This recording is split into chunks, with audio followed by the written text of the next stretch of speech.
Uh, yeah.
Did it mess up? Ah, yes. Here we go. Test, test. That should work. Yes. Did it mess up? Ah, yes. Okay, welcome to the stream, everybody. Thanks for joining Friday's stream. Today we're going to be playing a deck that I'm pretty hyped for, pretty excited about.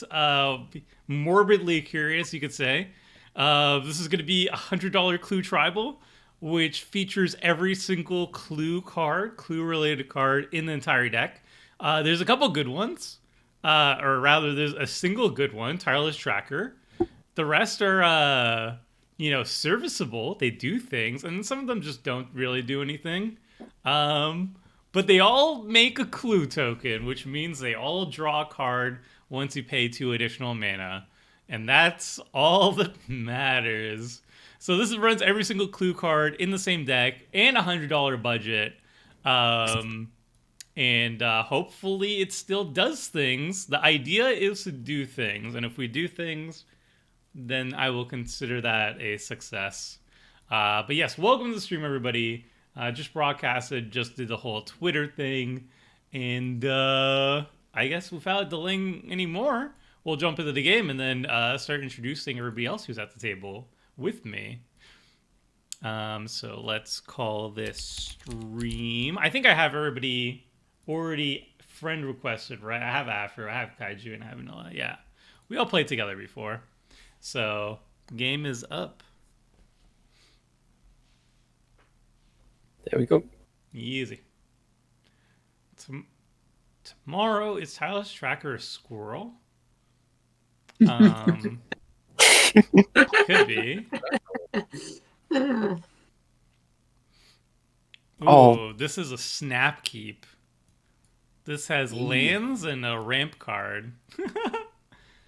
I'm annoyed because my commander's been given the text box The text box. because it's Oh, it's the full art one. Yes. yeah. They did the Magic Online templating on it. But I guess we'll start with you, Kaiju, then. What are you running today as we get the first turn started? Hi. I'm playing Fraxamundar, who cares about attacking, sacrificing, making my opponent sacrifice creatures. So I'm just going to be irritating everyone by making them lose all their creatures. Fantastic. All right. Next up, we got Afro. What are you running? I am running Narfi Betrayer King. I decided to go with since Tomer's going with $100 budget, I went with 125 just because snow lands aren't as cheap as regular lands, and mainly big thing is zombie tribal. Just having fun with that. Very sweet. I like. There's a secret lair. There's a showcase, and then finally we got vanilla. What are you running today? What's new? I got the spooky celestial Kieran. It's a mono white spirit. It's spirit and arcane tribal. Very sweet. So a lot of stuff is gonna go boom, I would assume.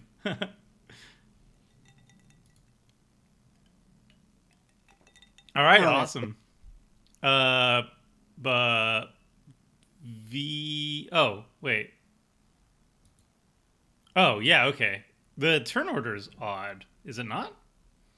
At least from my screen. It went, I think. Oh, no, it just went Afro. Okay, I wasn't paying attention. All right, Yeah, it's been a it's long done. day. It's been a long day. End of the weekend, or starting the weekend, and brain is a little bit frazzled. Okay. For some reason, I thought it was Kaiju went first, and I was like, wait a minute. Wait a minute. Thrice plays a lot louder than the rest of you. I can turn the rest of us up. Or I can turn Kaiju a little bit down. It's fine. Kaiju, can you say something? Hello, I can be even louder if people want me to be. There, I turned you just a But tad. I might get smacked because there are people in this house than me. Oh yeah, and I remember your EU. Is it super late for you right now, or I guess it's like midnight, right? It's about 11 o'clock at night for me, so everyone else is asleep. All right. So we can't get too crazy in this game. Well, you can be as crazy as you like. I just have to keep a relatively good lid on it. That's fair. All right, I'm gonna start with the first clue-related thing in the deck: Daring Sleuth, which is Sherlock Holmes equivalent in Innistrad. Very excited. I'll just catch up with chat real quick. Is it possible for viewers to play on the stream with you as well? Yes! That is a good question to ask, San.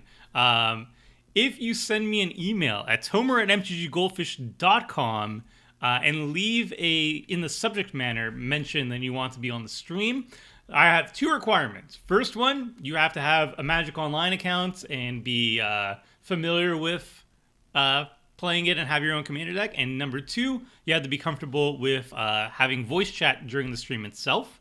And if you meet those two requirements, I will send you a link to our Discord where I set up future games. I also will allow like if you're interested in playing on the stream, but you don't play Magic Online, you're strictly webcam EDH. You can join for that as well. But I will just say that it's very rare that I do webcam EDH, and there are quite a few people who want in on that as well. So if you're on Magic Online, you probably will show up very quickly. If it's webcam EDH, I don't know when the next one will be. But yeah, it's a good question. Hello, Austin. Attempt to. Oh yes. Okay. So I guess you guys are talking about Commander Clash with Tireless Tracker. It's been 2 weeks for me, so I don't exactly remember. But I imagine I played a Tireless Tracker and people did not enjoy that it wasn't a squirrel. There's also like a bunch of changelings, which it just so happened to be what I was drawing. They are honorary squirrels. Yeah, and there's actually not as much squirrel cards as you think there would be in Magic. Yeah, it's not a whole ton. And granted, there's a few cards that like generate squirrels, but for actual squirrel creatures, the acorn count is very few in that regard. Toma, do you feel proud of yourself for playing a card you despise? Pride is not the word I would use for it, but I have to do what must be done. This is Clue Tribal, after all. We are playing every single card that is Clue related is in the deck, or directly Clue related, I would say. And then we tried to make the best deck possible around that for $100.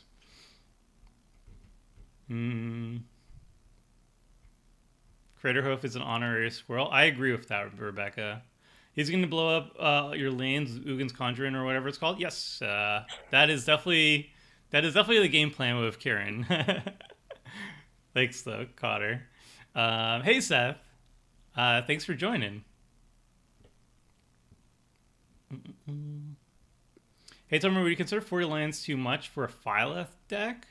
Not necessarily, but one way of avoiding mana flood is if you are running 40 lands, run a couple of them, like 4 or so being cycling lands is a really cheap and efficient way of making sure you don't get flooded out. And another way is running the modal face dual cards from Zendikar Rising, the MDFCs. So you could have like 37 lands that enter the battlefield untapped, and then run additional MDFCs after that to increase the land count when you need it. Hey, Afro, why'd you attack me specifically?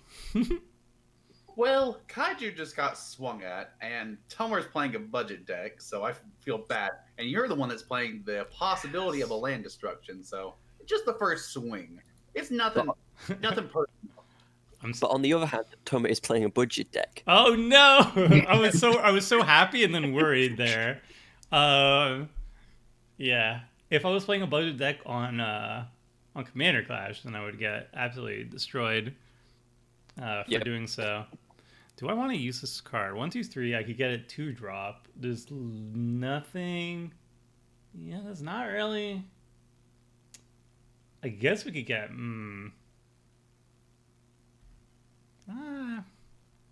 We could cast it as a ramp spell, actually. Sorry, thinking.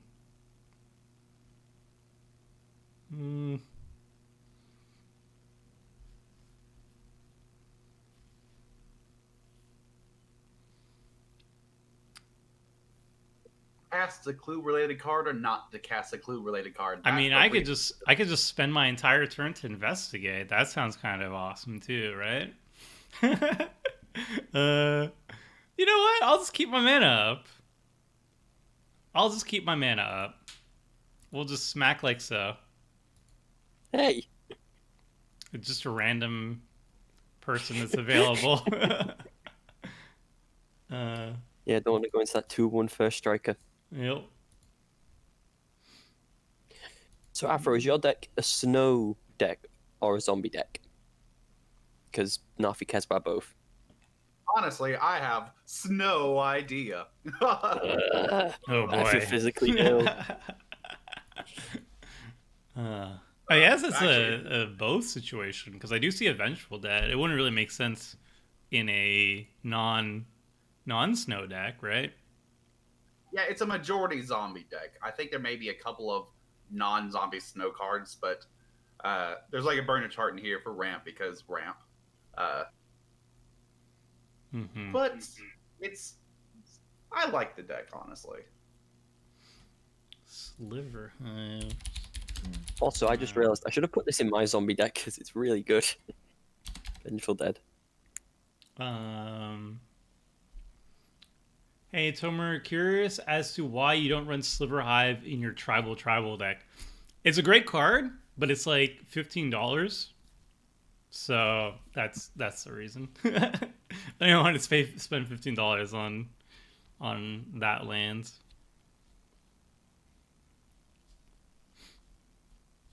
What's the card with squirrels in the art again? You have to be more specific than that. There is a couple. Yeah. Just want to draw some cards, nothing too big. That's pretty good. Draw 3, 4/4. See, Afro knows how to play around a Celestial Kieran deck. You just play a bunch of things with different CMCs, so I have to choose one. Exactly. And this deck that I totally just built today, actually, I totally planned around Celestial Kieran and not just try to go for a budget. Big mistake, don't feel bad. I'm just going to ignore that comment. Torrent of the Sex reminds me how none of the planeswalkers from Shadows make clue. Yeah, I think it was a very big missed opportunity to not have Jace, the planeswalker Jace, investigate as a +1. I thought that was like a very obvious thing they could have done. Like Jace's entire thing on Shadows or whatever it was, Shadows over Innistrad? I forget, the sequel. He was searching for clues. That was his thing in the storyline, and also just like he was like Unraveler of Mysteries or something like that in the actual card itself. And he didn't +1 to make a clue token. Like, I don't understand. Don't understand what was happening there. Seemed like I definitely obvious. agree. I think he was supposed to investigate because it definitely fits the bill. Yeah, I wouldn't be surprised if that was like the idea at some point, and then they axed it for some reason. But all right, I'm gonna respond. Please no. Boom. Oh no! Oh, thank God. Boom. Because it's the only like I haven't cast that many spells yet. Kaiju, do you know that meme is like the guy inspecting the piece of wood? It's like, yes, this wood appears to be made out of wood. I just imagine that it's Tomer just looking at the Mogus is like, yes, this enchantment seems to be made out of enchantment. It's like being It in must be a nothing. room and saying. It's like being in a room and someone asks you, "What do you see?" and you just reply with, "I see some walls, a roof, and a floor." You gotta think outside the box. Okay, watch this. Watch this. I can't really use it right now, but can I cast anything else? No, not really. Tap target creature doesn't untap during its. I mean, I'm not here not to cast these garbage spells, so. Wait, then I won't be able to. Oh, never mind. Yeah. All right, I'll just pay 2. Whoop. Do this. Flip the sleuth. Here we go. Look at this synergy. Insane. All right, and now we attack. I'm just sad there's no like little bit of transformation music or theme to go with it. Yeah, it feels like if there were some, if Magic Online got an update, they should get like the Magic Arena effects and whatnot. But oh my goodness, this deck has already gone off. This is insane. This is literally living the dream. It's almost as good as a creature that, if it deals combat damage, would draw a card. Almost. But it's 2 mana. Think about that. It's 2 mana. Well, it's 2 mana ins- and sacking a clue. So it's technically 4 mana. It has prowess, though. That's insane. Barrel value. of Overwhelming Truth has the same CMC as Daring Sleuth, right? It's just transformed. I believe so. I believe think so. It could also be 0. I don't even know. I think it's 2. I mean, only one way to find out. Yeah. But But it will after blow up combat. as a signet.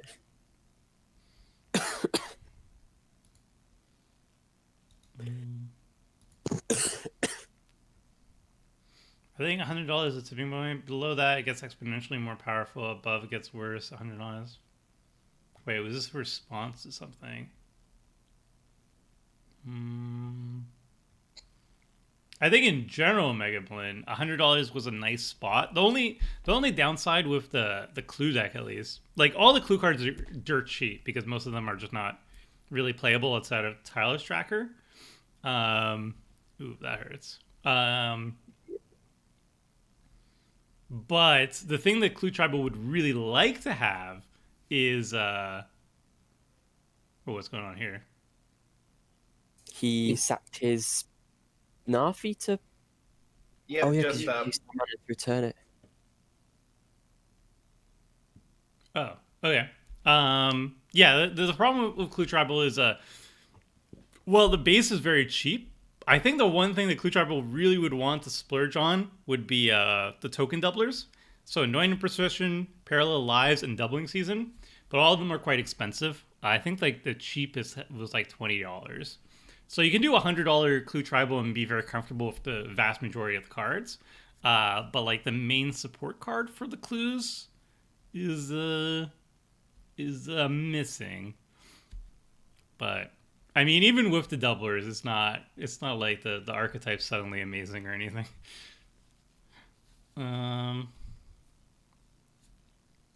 Hey, I can live with 2 damage. Oh, there's another kaiju. Hey, Kaiju Kraken. Unless this is you, Kaiju.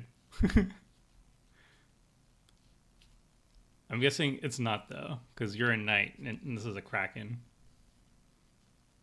I took your tribal challenge, and I made it into a mean Reaper King. Enter the battlefield with other tribal payoffs, and I get hated quite often. Yeah, I mean, Reaper King's definitely a commander you can have as the leader for your deck, but as you noticed, you do get hated a lot. So I actually much prefer Reaper King in the 99 just because Ur Dragon is still very powerful for the deck, and maybe even I don't know if it's even worse than Reaper King, to be honest, but I don't really get hated out that much with Ur Dragon as my commander, so I much prefer it that way. Okay, whenever it deals combat damage to a player, that player exiles the top 2 cards of their library. Tell them in turn you may play those cards. Oh, neat. That's not a zombie or a snow permanent. It's a zombie. It is a zombie. All It right, is? really? Oh, Fair enough. don't care. It's a zombie still. Oh wow, that's a blowout. All right, so Alright, at I least guess you're I have to here. just make sure I kill the celestial carrier, or else I won't have anything on the board. That's unfortunate. uh, The only thing I can't ever get rid of is that Mogus. yeah, Innistrad was a good answer to that.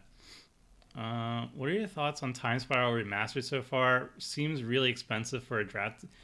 I mean, so here's the deal with Time Spiral Remastered.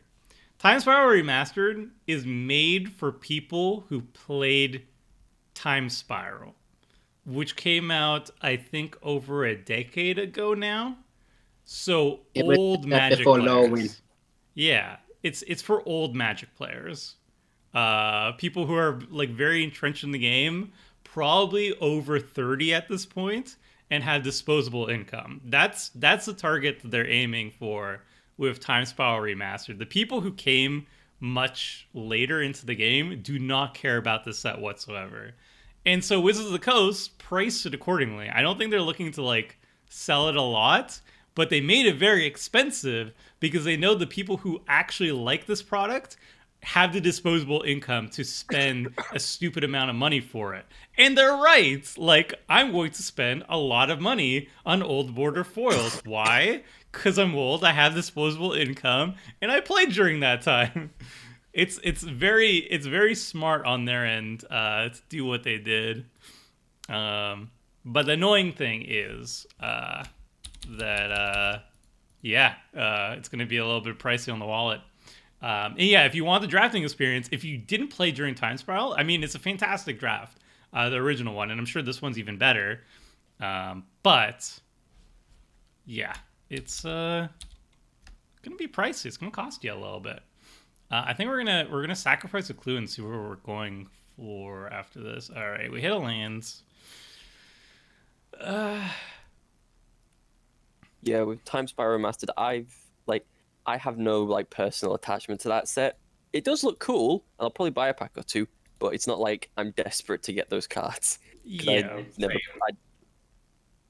which is kind of like a downside because like this, I'm sure the drafting experience is going to be actually good. Like the original Time Spiral is one of my favorite draft sets, and I wish people could get a lot of the experience of the remastered thing because obviously I think they're going to do a fantastic job with it. I hope. What do I want even here? Oh yeah, I want this. Boop. Ah, hey, Makes sense. It was that or Darksteel Citadel because it's indestructible, but whatever. I was gonna not play around the Spirit of Ugin. But yeah, I think the set's really good. If you have an opportunity to play it, I would take it, but I wouldn't spend a ton of money for that draft experience. This is definitely geared towards people who are very entrenched players and are older.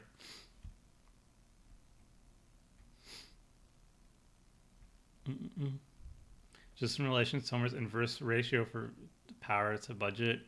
Well, I mean, in my defense, this is $100. I usually do $50 decks, so there's that. You know, this is definitely a weaker deck due to its higher cost. Hey, Tom, are you planning on making gameplay content for the Armex Crom deck? I'll probably run it Wednesday.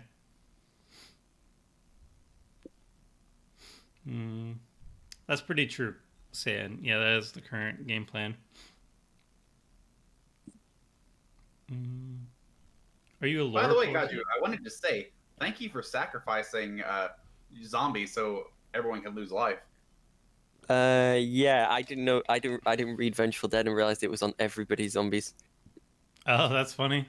And it was Yeah, just I needed to draw a land, so that is the old school way of it doesn't really care who's controlling Sorry, it. what? Ooh, that's great too. Nice. oh, that actually works really well with Nafi. Yeah. Yup, yup. Mm, Too bad it's not a snowbat. Evan, are you a lore person, Tomer? I was when I was a kid, and I gave up on it. I gave up on it, but I did read like the Brothers War. I read a bunch of the books, the Kamigawa books, Just and then I stopped keeping track.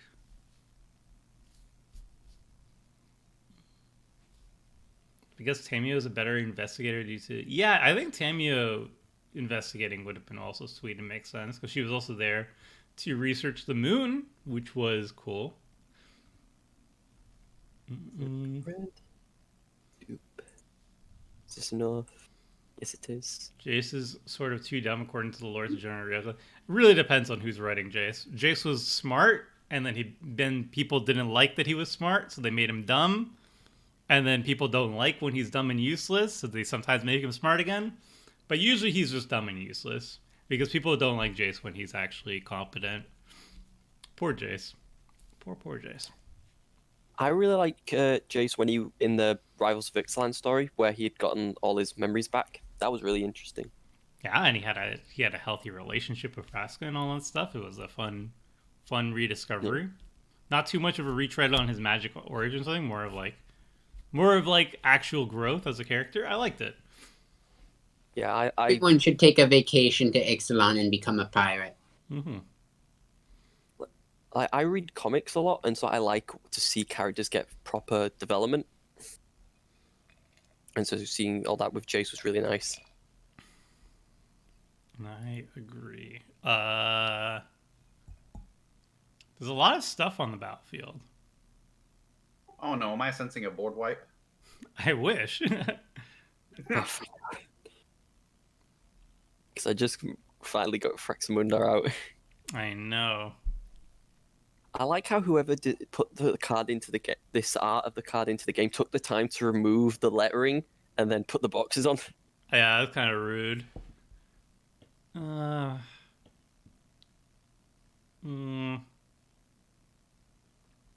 mean, I hate kill Thraxamundar.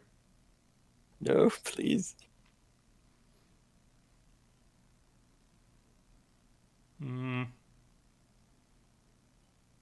I would say against Thraxamundar because he didn't do anything wrong for now, anyway. I haven't hurt Toma once yet. That's true, but I have nothing on the board. Man, this card is so much worse than I remembered it to be. I was like, maybe I run this card. It's so flavorful, but it's not good. God. I guess I don't really have anything else to do though. Yeah, I'll just run it. You'll see the card that I think is really bad. Skyrglass. Oh yeah, we were talking about that on Wednesday. Yes. Canon talked about, and I just didn't know what the card was. Yeah. The thing that it has to wait an entire turn cycle kind of makes it unplayable in my opinion. Or I mean, we'll see. But it's either gonna get destroyed or I just take like a stupid amount of damage before I activate it.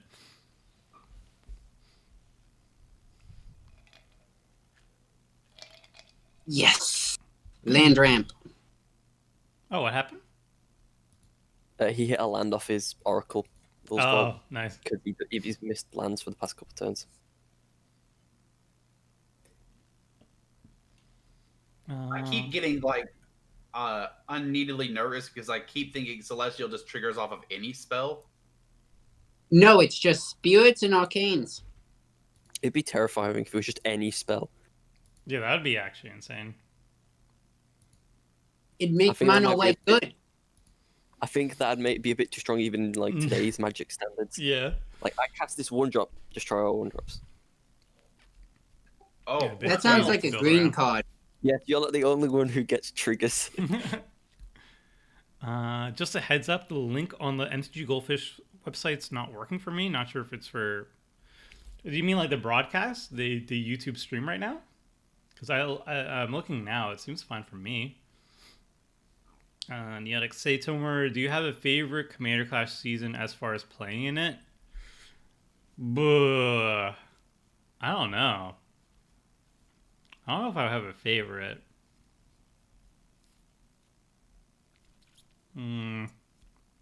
yeah, with that hourglass on the field, I really don't want to do too much.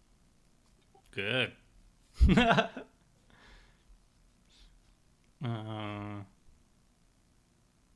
What was my favorite season? I don't know. Each season has its pros and cons. I don't know seasons as a whole. I just know my favorite episodes, or at least my most recent favorite episodes. I wonder if we'll ever see the investigate mechanic or clues again. I think we'll get a precon. Or I mean, we are going back. yeah, that's true, Kaiju. Like I wouldn't be surprised if we saw clues again in the Return to Innistrad this year. It's just a good mechanic, and everybody seemed to enjoy it. It's like really good for limited. People enjoyed it for standard. It never did anything busted inherently. It's not like energy. Not saying that you can't make busted investigate cards, but it seems like a really fair design. So vanilla, I'm targeting this just because it's the only way to get some actual card draw off this spell. It's not an attack against you. I also just let this card exist. Clue was one of the mechanics. What the? Target player sacrifices a creature, you draw cards equal to that creature's power. That's hilarious. 6 mana, draw 3. It's supposed to. I mean, I could have gotten probably more off Afro, but he can just sack them in response to. Are you Well, you going could just to sacrifice hit a with? bat, right? I'm not hitting you with Fraxamunda? Fraxamunda. No, I'm not going to hit you with Fraxamunda. Okay. Yeah, I feel like the guy with the highest life total may be hit with that. Clue was one of the mechanics that was highlighted as a failure by the design team. How is it a failure? I'm It interested wasn't on that one. only green.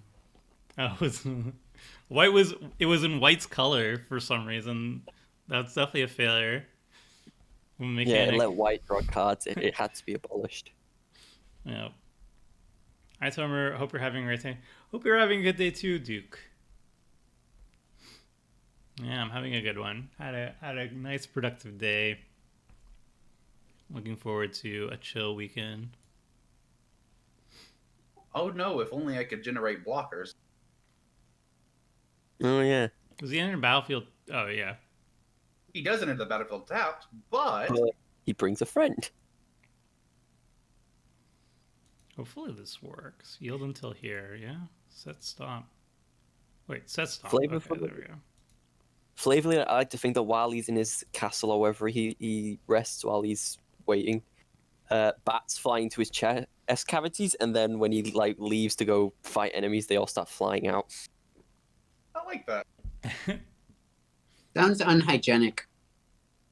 I mean, To be fair, it's a zombie. Like, I don't know what you're expecting hygiene-wise. Yeah, even his pad is not really hygienic, probably. Or maybe it's too cold for any bacteria or whatever to grow. So maybe Yeah, it's it hygienic. probably does not pass OSHA standards. No.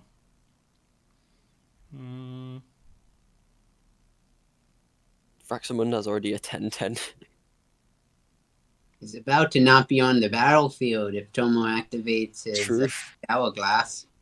I would like to activate my hourglass. You have a stop in your upkeep?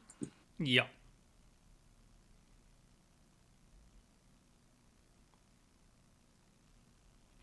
It's not a particularly good board anymore, but It isn't really a good board anymore. Maybe I don't activate it. Kaiju, if I don't activate it, do you not attack me? Sure. That seems fair. I'm just gonna activate it. Wow. I was thinking about it. I want to cast my commander. At least I don't lose any ramp. But luckily for Yeah. me, my commander has haste. Yeah, that's unfortunate. I can't cast my commander anytime soon. I'm in danger. Yeah, you got it to a very low life total all of a sudden. I mean, you're not that far behind. You're Yeah, only, like, Raw is kind of you're- dead to to pings. I guess, yeah, it was good to blow up the Scaraglass, if only to temporarily get rid of the Vengeful Dead. Let's do this.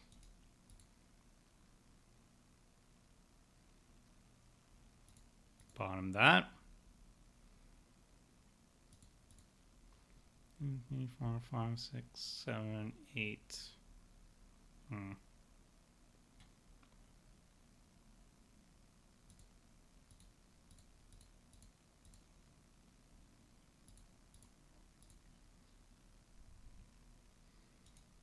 Just do that. All right. Old Border SRAM makes me happy to be alive. Yeah, I'm excited for Old Border SRAM. My only worry with the Old Border cards is, one, it seems, and I'm pretty sure this is correct, that they lightened all of the old borders for some reason. They're not actually how they look like when they were done previously. And that's not really a huge deal for most of them, but for at least the white cards, I was looking at like the titles, like reading SRAM Senior Edificer on the card it's difficult to make it out because they made it so much brighter. So I really don't like that aspect. And the second aspect is if the foils curl, then it feels like just a waste. It feels like, why did they bother? So if there's no curling, and maybe hopefully it just looks better in person than the scans depict them to be, maybe a little bit darker in person, then I'll be happy, very happy, and I'll spend a lot of money. But that's a big. Those are some big ifs. He's back. He is back.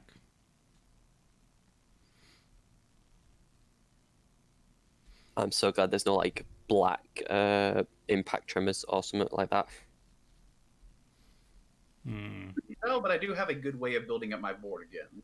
Yeah, there are ways to make things sad for us. No, gosh. Ooh, No. God. Yeah. Oh god. Oh god. Oh, even more god. Oh boy, going off. Ruh-roh. Oh, we might just be dead. If he's got a sack outlet, he'll deal a lot. Unfortunately not. But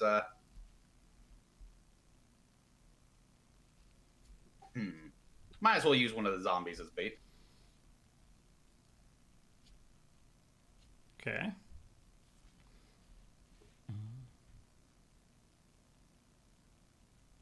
There's a lot of sweep opera tables. Like, yeah, they know their target audience. The cards that are old shifted are cards that have like eternal format playability.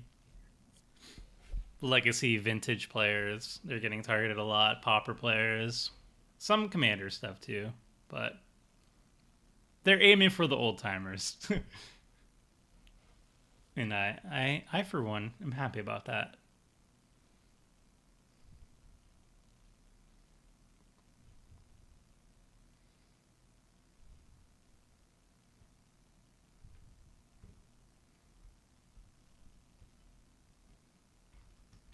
Ooh, am I behind on chat? I am pretty behind on chat. Don't see Investigate coming back in Innistrad? Maybe.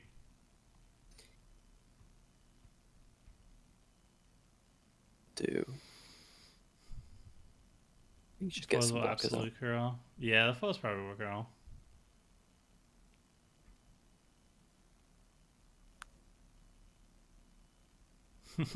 Why not both, That's a Flair? good-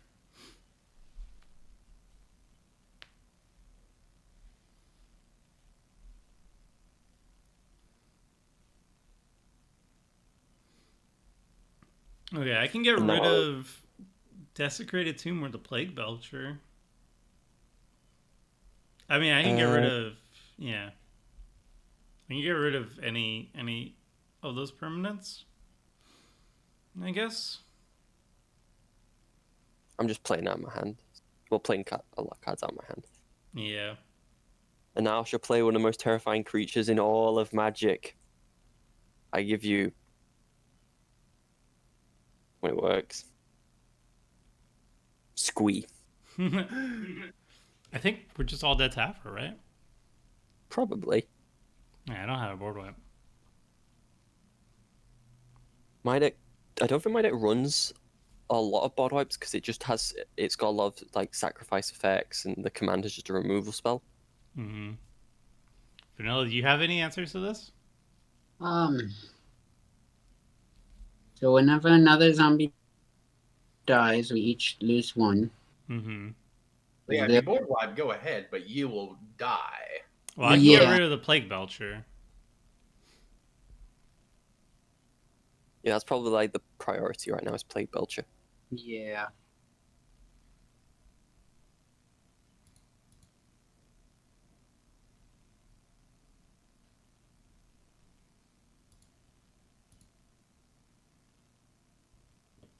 Ooh. I mean, we're still dead, but I mean, it could have also targeted the zombies and it would just exiled all the zombies. true. And he wouldn't have gotten any but boost. I think the ping was more scary at the moment. Oh yeah, with new Scrap Mob won't die because it's getting +1/+1 off Nafi. Ah, nice. But it won't make any more tokens.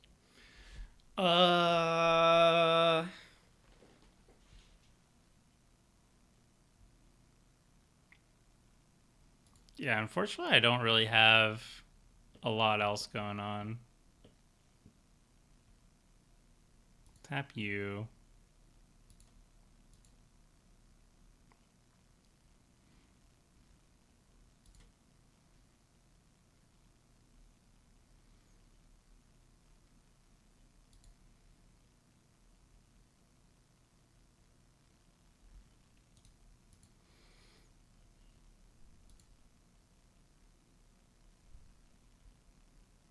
I actually did buy your Amareth deck for online and been like solo playtesting it, and I like it. Yeah, it's a neat deck. Definitely has its own unique flavor. But this is a little bit too fast for the poor Clue deck to keep up with. Oh, it was mostly the beginning start though. Getting all my ramp killed off early was kind of slowed it down a whole lot. And the Vengeful Dread, they're draining everyone for a lot. Probably didn't help either. Yeah.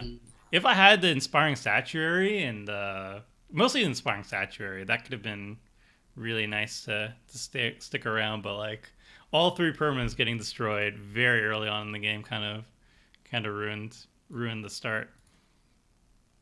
But you can kind of see what it's doing. It wants to hit a bunch of artifacts on the top of the library. We'll see if that happens. Hey, it did happen. Wait, no, it didn't. No, it didn't. It was another trigger. Nope. That's still Humble the Brute. Yep. Okay. Okay. All right. That's it. That's all I got. Yep. That's the card I know. All right.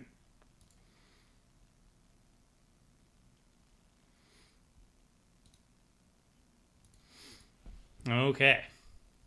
Hey, thanks, Dr. Cataclysm.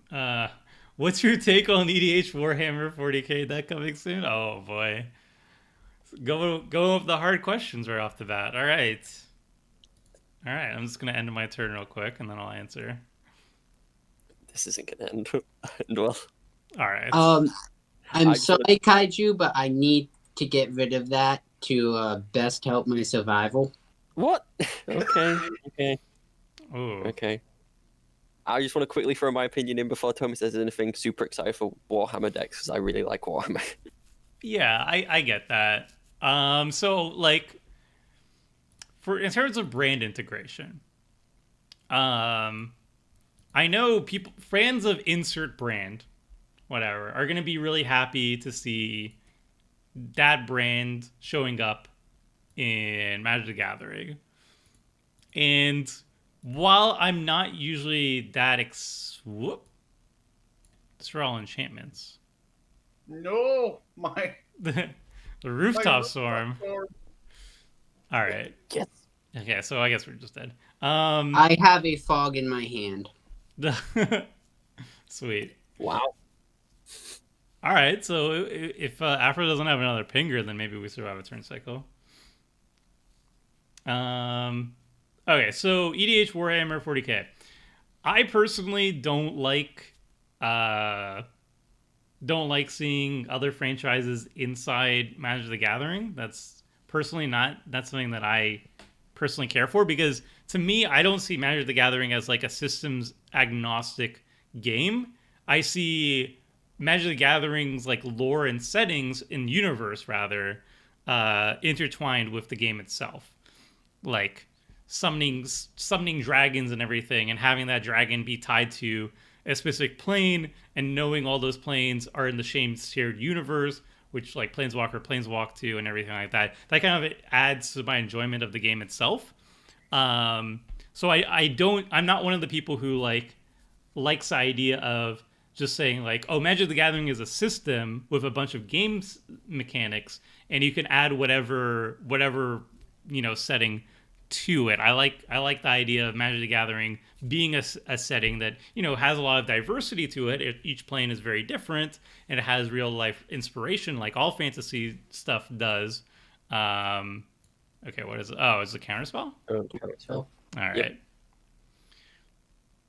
Yeah, well, I'll Is do that it. enough to kill us? Perhaps.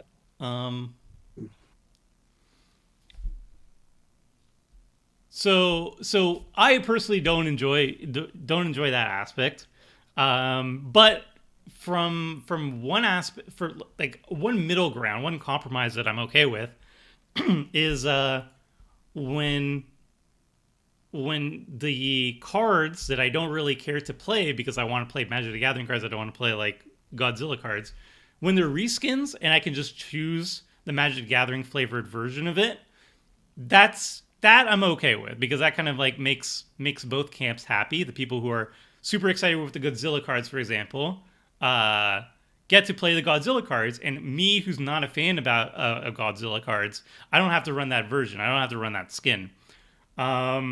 The problem that I come across is when the reskin is not actually an option, and they have stuff like the Walking Dead. If you want to play these cards, you want these game pieces, you have to play like Rick or something, or Negan or whatever. And that really bothers me. I really do not like that aspect of the game. I want to play these cards, but I don't want, a Walking Dead character to be in my Magic the Gathering deck. And that's where I got really don't enjoy that aspect of it.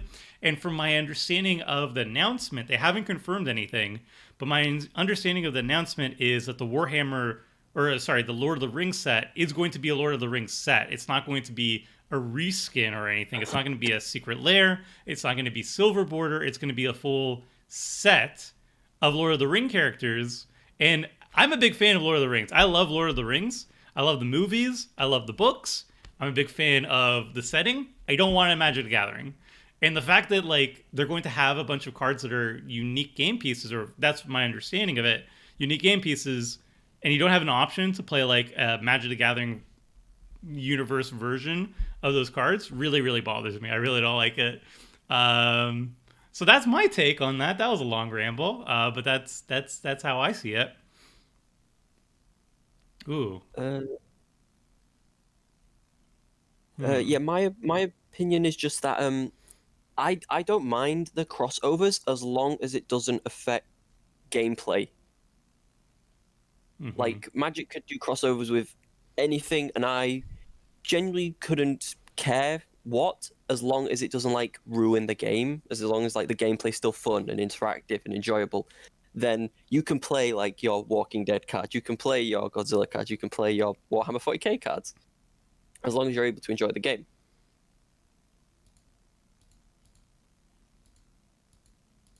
Yeah. I don't know.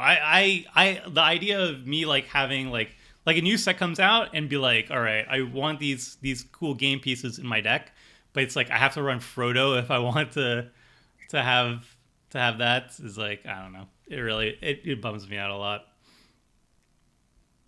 Yeah, I think one of the best alternatives, especially for certain ways, would to be have say like if the secret layers were cards that were like variants of cards that came in. So say for instance that like all the Walking Dead characters were like reskins of the like of cards that actually existed in a set, that'd be fine. But having them as exclusive set cards as part of a product, that is where my irks start to get a little in.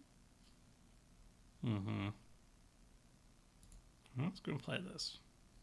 Like I don't mind so the only part of the Walking Dead secret lair I didn't like was the fact that it was a secret lair. If it'd been like this promotional pack thing that you got by like going to your local game store and buying a booster box, I would have had no issue with it. Except maybe like some of the characters are a bit in like not very good choices, but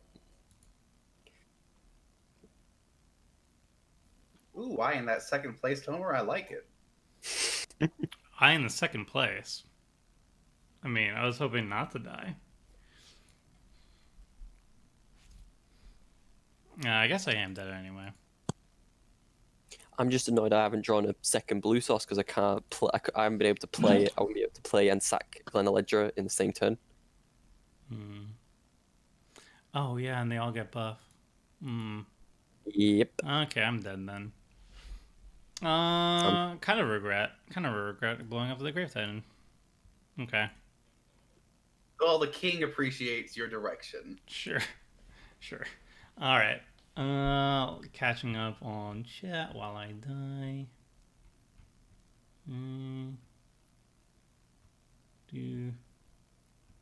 Don't forget about Zalortha. I didn't like the Zalortha thing. And also, people were asking me about my opinion on D&D set. I also don't want a D&D set.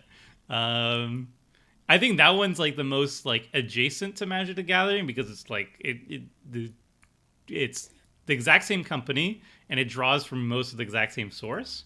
But I also don't want like a Drizzt character in Magic the Gathering where if you want to play that game piece, you only have Drizzt as the option.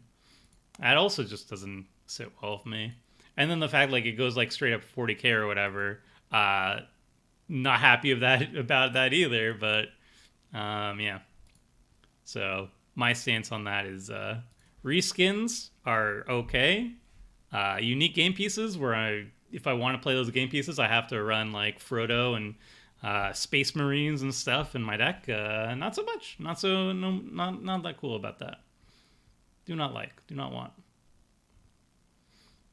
If forced to choose something, what crossover would you pick? I would pick like the most absurd version.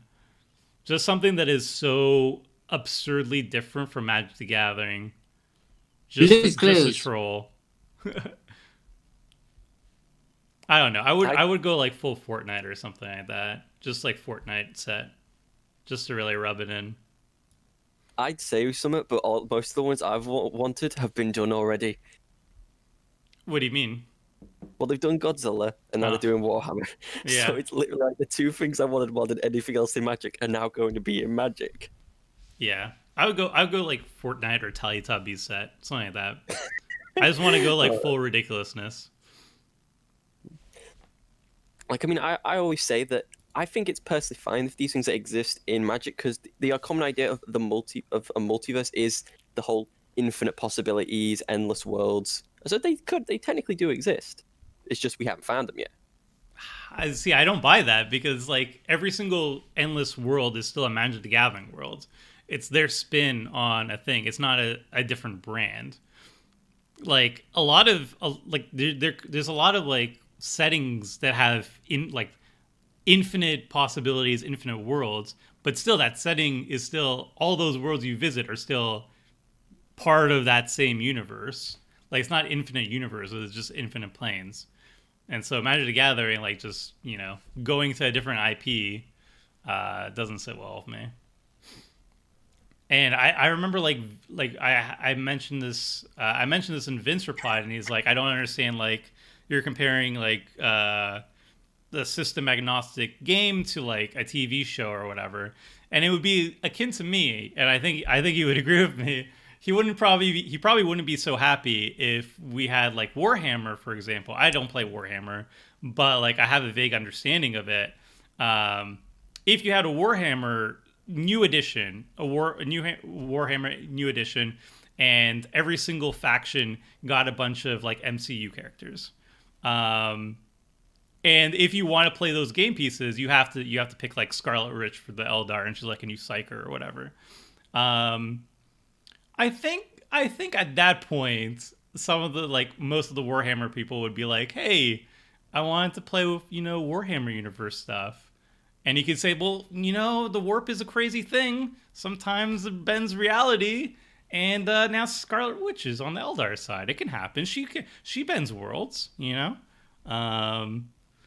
then it's a little bit more apparent like where I'm coming from on that end. I can see that, and I try not to. I'm not trying to like diss anyone's personal like if they say that, then that's fine. But that's what I personally believe, and at the end of the day, everyone's entitled to opinion. Just I wouldn't try and let my for example, the way I see it is that if a kid comes up to me with like a full set of Magic cards all themed around like Lord of the Rings, and they want to build a Lord of the Rings EDH deck, and there's somebody else in the group that says, no, you can't do that, I don't like that, I think that's a bit unfair to the kid. Oh yeah, absolutely. Like I would never shame anybody for playing any card that was printed. It's more on Wizards of the Coast. Like that's where I would send my disappointment to. Like it's no problem that anybody bought like the Walking Dead set and is sitting down with like Negan or something, and some people who play against it may not enjoy playing against Negan. Personally, if somebody sat down and played any Magic the Gathering card, I would allow it. I'll never say like, hey kid, you can't run whatever. But at the same time, it would be like, hey, I would have preferred if Wizards of the Coast did not print that card, or if they had to print it, they would give me a reskin of it. And that's my main sticking point. I'm never going to shame anybody for playing a Magic the Gathering card. I think that's really mean. That's just really shitty behavior. Anybody who would do that it's bad. It's not good. But I would, on the other hand, I would also say like, hey, Wizards of the Coast, don't give me Walking Dead cards. And if you have to give me Walking Dead cards, give me an alternative. I mean, I do. To be honest, I do hope they do alternatives, just that people who aren't fans of the IPs get the opportunity to play those cards. Mm-hmm. But I'm also not. It's like I also like the idea that people who want to, because there are people who like come with the idea, how would this character be in Magic? Somebody's already thinking, hey, and we'll make it a card, and that's really cool. I think that's really cool. Wait, how you couldn't block any? They have menace. Yeah. Okay, that means you can block with two of them, right? Yeah, but I still would have taken enough damage to die, I think. So I was at 11, and if I could only block like one of them, or maybe two, and be at like 2. Yeah. Ooh, I gain a life. I don't know why this makes me laugh, but whenever someone says, ooh, I gain a life, it just makes me start laughing just because they're like, what, you didn't have a life before? I mean, it's good value. I guess I could say this is already a pretty successful deck so far. Yeah. Yeah, it's just like doing well. Yeah, I got the message I'm going to be in for. Ooh, nice.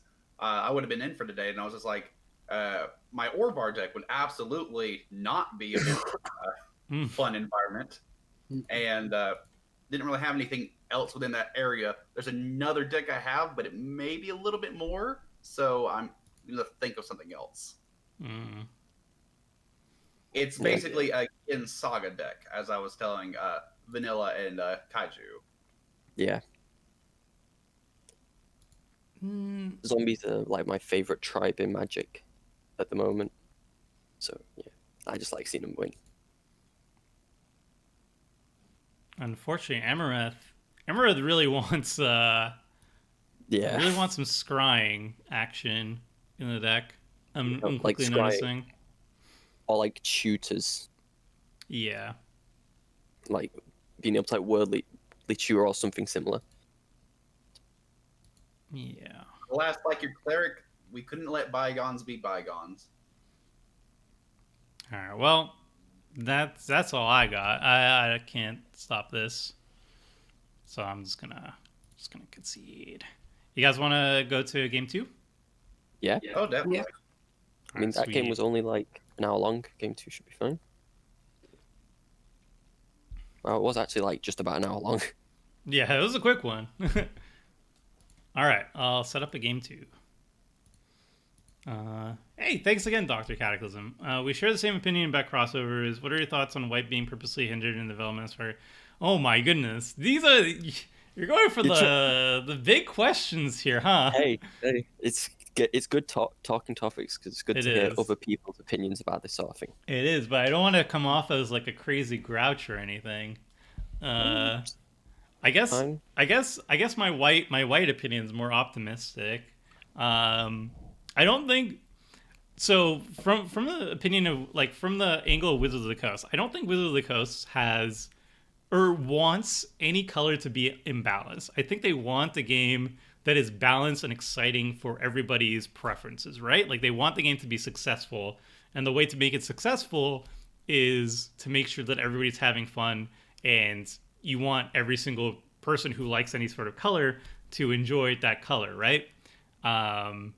So I don't think, as you put it, like purposefully keeping white down was a conscious decision on their part. Ooh, I messed that word up. Two lander with some possible spice. I think I have to go down to 6. Mm. Ugh. Yeah, this hand does not do anything. All right, I'll keep this one. Put some ramp here, so I'll keep this it's one. something. Put this in the bottom. Okay, so my take on white. They didn't purposefully make white bad. I think though that a lot of the people who are behind design of white just didn't play Commander or barely played it. And I think I remember just discussing this with Ari Nia, who's like, they have the council of colors where each person is basically represents a specific color and make sure that the color pie is being bent and all these good things, and trying to make sure that the color is well represented and everything. And the person behind it, Ari, stated, I think it was like 2 years ago when Eldraine came out, that he didn't really play much Commander, and he never played a mono white deck before in Commander. Which is kind of an issue when one of the major things you're trying to do is cater towards the most popular format in Magic the Gathering and make sure that the color that you're representing is well represented and doing fine. So he's never played a mono white deck before, by his own admission at that point. So he didn't really know about the issues behind it. And I'm guessing that most of the people do I keep this? I'm guessing most of the people in design at that point were not that big on Commander, and they were focusing on other things like Standard. And then when Commander kind of exploded around 2015, people started really getting on their case about white being really bad, and they shifted their focus over to that. And around the time of Eldraine, which was 2019, there was a huge movement of like basically all content creators, the entire community, where it was up in arms and being like they reached a tipping point where it's like we're fed up with white sucking constantly in Commander. And the problem is that by the time that happened, it still takes 2 years of development for any changes to really happen. So imagine like 2019, end of 2019, it was like fall/winter time of 2019. There's a big hubbub. The entire community gets really upset about White's spot, and every content creator is making their own content, being like, yes, indeed, White is bad. So suddenly, Wizards of the Coast get that message. They also realize at this point, like, their primary design goal is for Commander, and they need to start playing it themselves and really get invested in the format themselves so they can properly design around it. So they have the community telling them that White sucks. They're themselves, playing White more often. They were a little bit, I would say some people in design were a little bit perhaps a little bit stubborn in terms of like what White is not allowed to do. And one of the things they were not allowed to do was card draw. But after a while, they got the message across where like the two main driving points that every color needs access to in Commander is ramp and card draw. These are the two fundamentals. And if a color is lacking in that, then they're going to suffer. So they understood that message eventually. Probably like end of 2019 or beginning of 2020, and they started making their rounds to fix it. But anything they were going to do by 2019, 2020 is it's going to take 2 years for them to actually show us those cards, what came of it. So we're in 2021, and I think I think Gavin did recently a little talk on his YouTube show. That we're going to start seeing the results of like their development to make White better in this year, only this year. So it's going to still take us a while for like that to actually showcase. But I think like this year and next year for sure, we're going to start seeing White really, really take off a bit. Afro, are you playing my deck? I think he is. It looks like a. Imitation is the sincere form of flattery. Awesome. All right. So it doubles the odds that the clue deck is actually going to do something this game. It's also the most sinister form of flattery. Yes. Like, I like what you are, so I'm going to become what you are. All right. Did I catch up on? I'm definitely very behind on chat now. Sorry. That was a long ramble. I've had a long-running theory that someone at Wizards has had a serious thing for blue-green doing the best.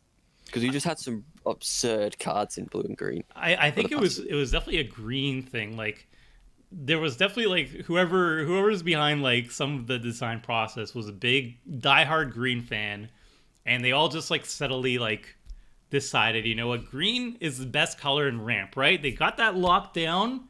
And they're great at it. But you know what they could do better? Everything else.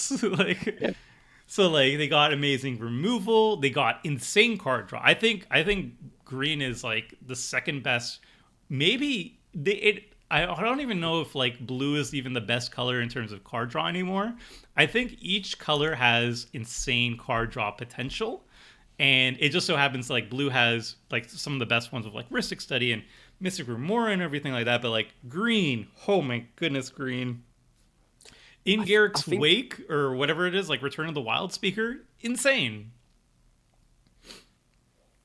Yeah, I don't know. Yeah, I think blue's got like the best slow card draws in like spells that let you draw 1 or 2 cards a turn, get that slow advantage. Where green is just explosive. It's like I cast like Rishkar's Expertise, Return of Wild, you can draw like 20 cards. Yeah. And I think like blue has always traditionally had the best card draw, and also at like common and uncommon, they have just a lot of really great options. So that at any budget point, like you just throw in like pay 4 mana, draw 3 or whatever, and you're golden. But yeah, the high quality of specific green cards is kind of insane now. Yeah. Let's cast turn 4/6. Turn 4/6/6. Nice. Yeah, it's not bad. Turn 4 shiny 6/6. Yes, it's the nice and 4 shiny. That's it. I've gotten this thing where as long as the price difference isn't like ginormous, I like to have my commanders foiled just because it doesn't really matter too much on here, but I like it. Ooh. Tempsu, thank you for the $5. How do you feel about Magic invading the D&D universe with Ravnica and Theros blocks or Theros books? So D&D is so for Magic the Gathering, my main issue of Magic the Gathering is like if I want to not run a deck with like Frodo and Lord of the Rings cards, I can't. I have to run those cards if I want those unique game pieces, right? That has not been the case for like most of Magic the Gathering's history. So I feel like it's kind of unprecedented and like not something that I really signed up for Magic the Gathering. D&D has always been about the D&D universe not having a setting itself. Like the D&D universe does not have really a storyline. The default for Player's Handbook and everything is Forgotten Realms, but that has not always been even the case. And every single expansion book, they've always had setting guides. So they've had Ravnica, they had Theros, but they've also had numerous other settings as well. Even in like D&D itself, like you have Forgotten Realms, but you also have like Eberron, and you even have like space versions of that as well. So D&D has always been like a setting, in my opinion, has always been a setting agnostic book, a setting agnostic game mechanic. Whereas my beef with Magic the Gathering has always been that I never viewed it as interesting. What are you gonna do with that? Tire its sanctum. Well, it says 2 and tap it. Target legendary creature becomes a god in addition to its other types. Very And you put a interesting. 1/1 counter on it. I mean, that was part one of my plan. I really don't have many parts besides that right now. Well, To be honest, I didn't think I'd even make it this far. SpongeBob references are just honestly a good part of life.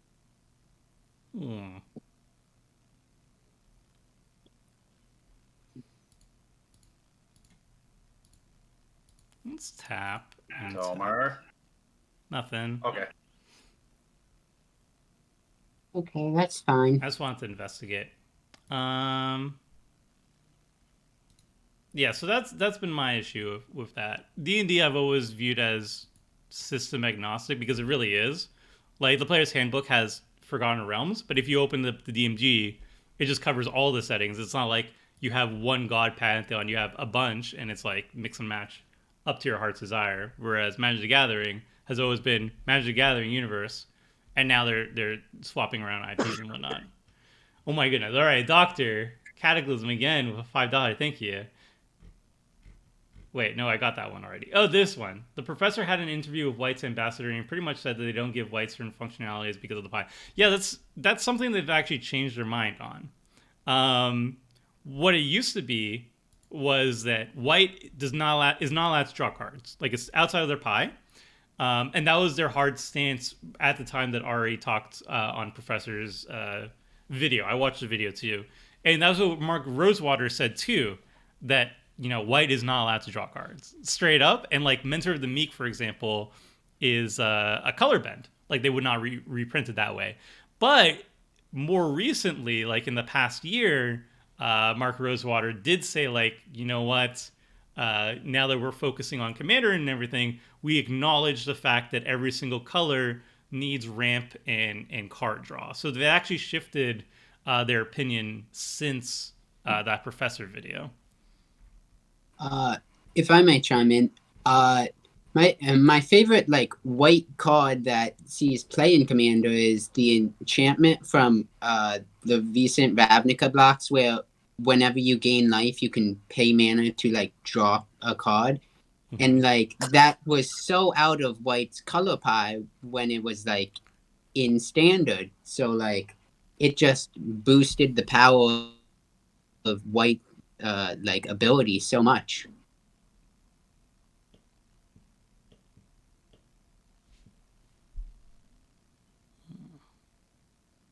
Sorry, I was thinking about options. Do I kill something? Roughly not. See the If it is Kieran. something, I prefer for it not to be the commander that I have. Yeah. Did you kill the planeswalker? No. But I mean, I would have dealt with it if someone didn't tap down my creature, but okay. 3,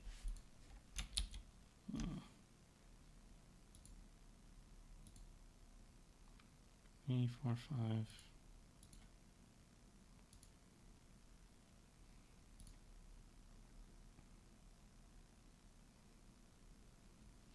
Do you have a?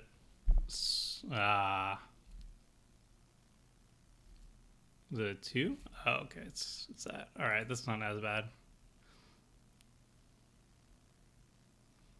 I daggum it.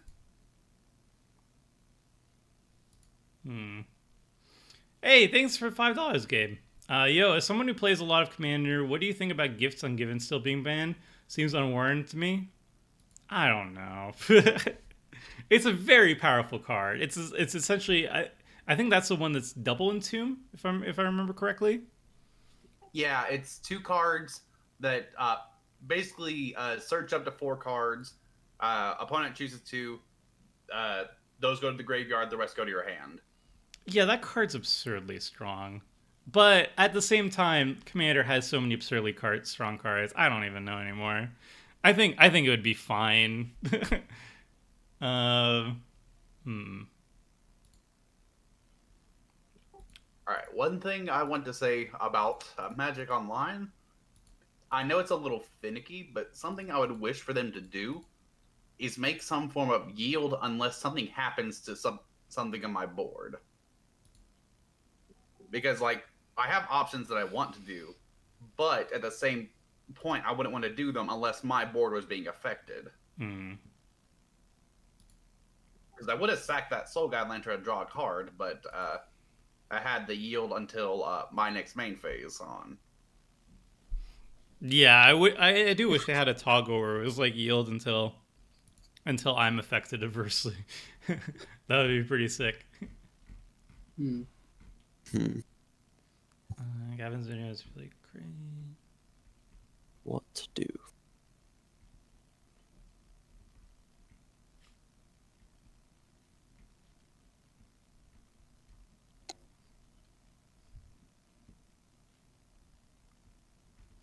Yeah, the ban list is a whole other can of worms. I've always been a strong advocate of like sitting down, like tell the rules committee to like sit down and actually think of every single card that's on the ban list and why, and just do a very comprehensive review. I'm not saying that they don't do it, but like there are certain cards that I don't know feel a little bit questionable there. Like, it's kind of crazy to me that, like, Kokusho, for example, was banned for as long as it was. Yeah, I think that one might have just been a bit of a error. It really comes off to me like they have a rules committee and everything, so they say, like, ooh, we listen to a lot of opinions. But it still feels a lot that... a lot of their decision making is based on like their own experience of the game or their own, individual play groups. And sure, they might have like multiple play groups and they'll have like a pretty decent audience, but like it would be really nice if they took advantage of like the fact that we're in 2021 at this point and we have access to the internet and you can ask, the thousands upon thousands of Commander players what they do and don't like about the format, instead of like focusing on your own like relatively small group of like 15 or so people and their experiences of the game. That's always been a sticking point for me.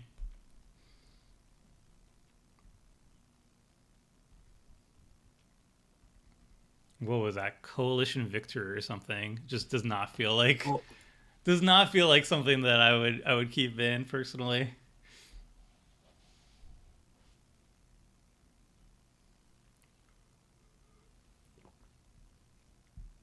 There's certainly cards that I would keep, obviously. Like, nobody wants Charizard unbanned, for example, but there's I other might cards know a that few says, people. like,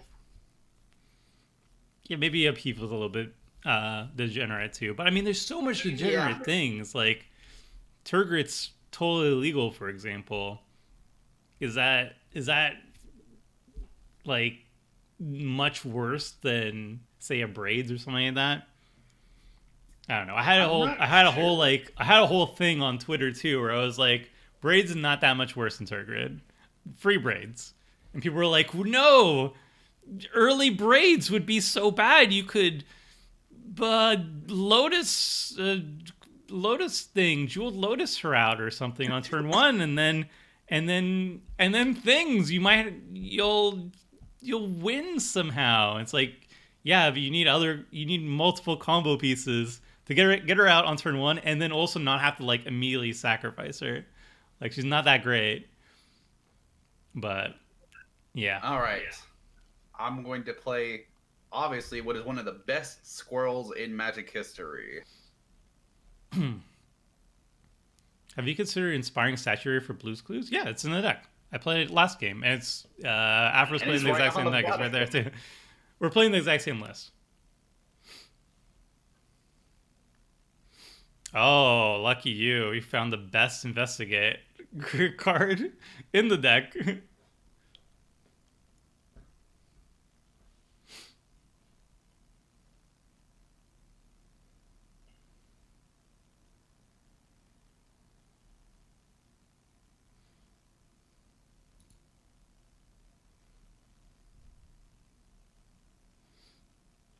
Yeah, that's more of a criticism of Jewel, Lotus, and Braids. Yeah, I always felt like Fast Mana is always a culprit in terms of all the degenerate things they complain about.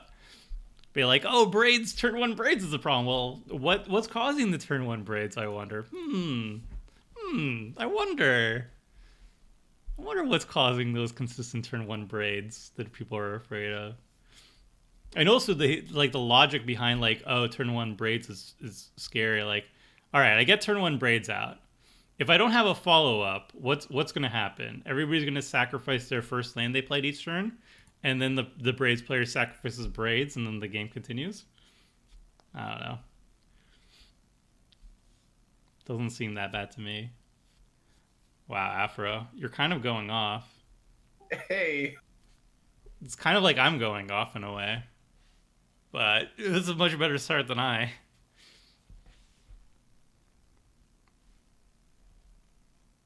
Yeah, Jewel Lotus by herself is not that great. You need some way to actually have a repeatable sack outlet also on the battlefield, and there are ways to do that.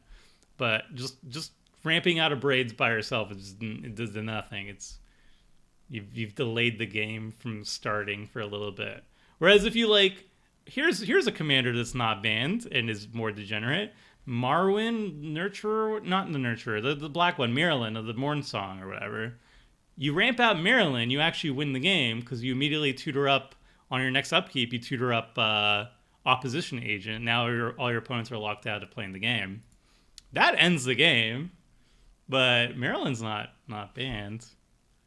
Just odd. Just something to think about.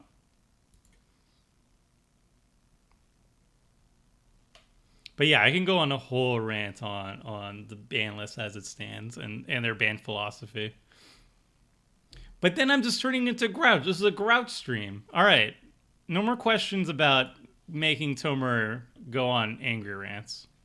It's forbidden.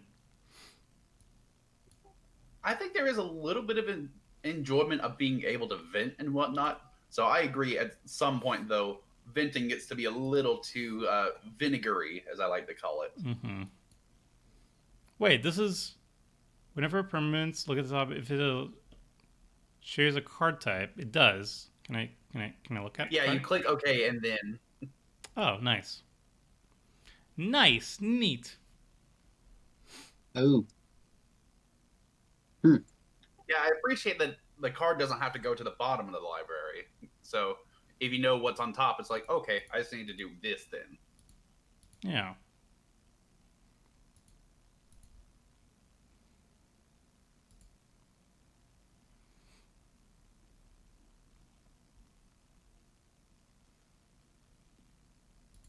Do I have a 5 CMC spirit?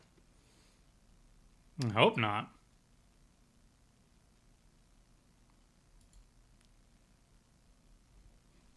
Do I kill the Liliana? Multi cards, return. He has kind of been abusing the whatchamacallit with whatever the Sed McKinnon art card was. The one that Looping the Chronarch. Yeah. I guess it's.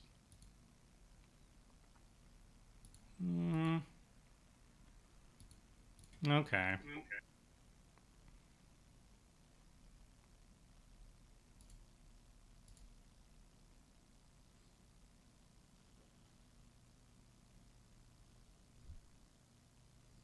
Actually, come to think of it, Cataclysmic Gearhulk would be almost suicide against Thraxamundar. Wait, did I just mess that up? Yep, I hit Kaiju. Okay. Okay, makes sense. Makes sense. So, whoops.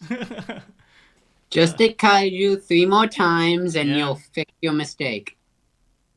Actually be 4 times, I think. Or 3 more times, so. Oh, 3 more times, right. Whoops. Alright, well that happened. Hey, thanks again, Doctor. Have you ever made a petty deck?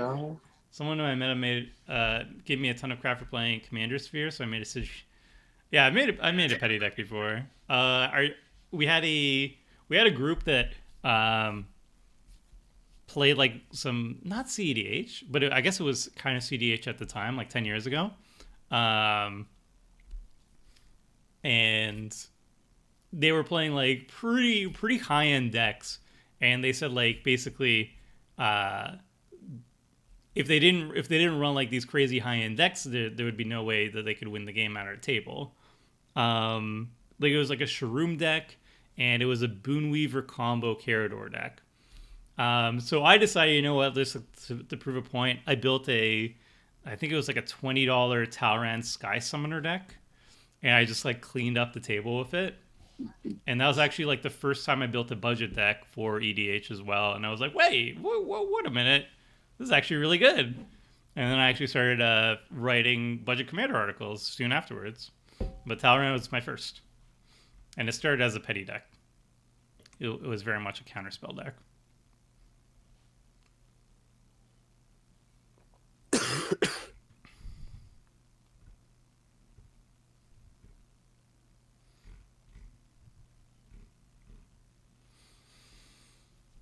The amulets. Go get all that ramp you can get him on a white. Where is the Renegade amulet? The map and amulet doing? They're just putting lands into. Oh, 2 drops are going. Oh, my signet! I'm really glad I found a land off that. That's pretty Otherwise, I'd brutal. be stuck on 6 mana forever. Yeah, this deck has like at least one exile ability that I have to find. Oh, yeah, Declaration Stone. Yeah. Do I do it now? Do I wait? I think it's best to just hold that one up. Oh, this just gave me a fun idea you could do at one point, Tomer. Mm-hmm. At one point, if you're doing a group build together of a deck, make it a budget one so everyone can buy it, and everyone play that deck against each other. Play the same deck against each other? Yeah. So, like, if we were doing this one, it'd be for, like, Amareth versus Amareth versus Amareth versus Amareth. I mean, that's a possibility, but I more like the idea of, like, playing a budget deck against other people's decks to see how it fares against other decks. Because, like, if it's everybody's playing the same deck, it's like, feels like you don't really learn that much from that experience. You could do like everyone set like a theme and a commander, and then you go from there. Like say, we have to build all Amareth the Lustrous Clue decks, and then we see what everyone else builds. Yeah, I like that, where everybody gets to showcase different cards. It could be fun. But yeah, I think that might be what I'm going to be doing going forward. It's a idea of mine. Is I really like the Wednesday stream, how that one turned out. So uh, Friday streams, and I might actually be moving the Friday streams to like Saturday or something to move it a little bit further away from Commander Clash. Uh, but yeah, one of the bi-weekly streams would be a build, and then the stream afterwards would be me playing it, and it would just cycle that way.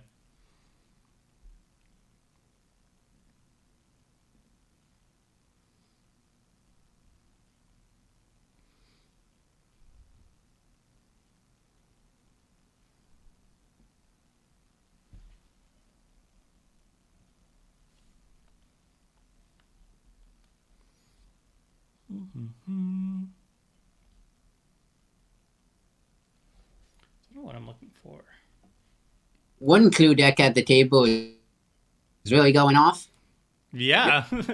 Well, this does double the odds if this deck actually does something.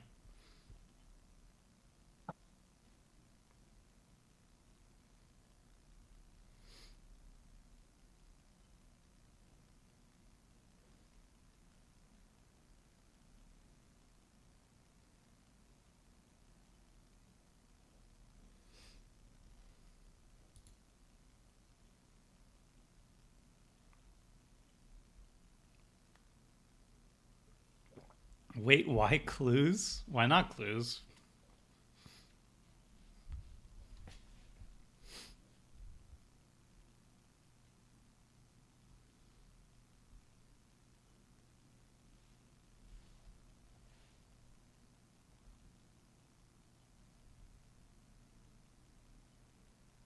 Marson Petty deck is running Raydan against everyone in my meta who just jammed Snowlands. That is kind of funny. It's not a hard lock or anything though, but it is a sweet one. I just want the investigate. Okay. You're setting both at me? I just wanted to die, I guess. Eh. Draw more cards. You can only draw one. Well, actually, if I layer this right.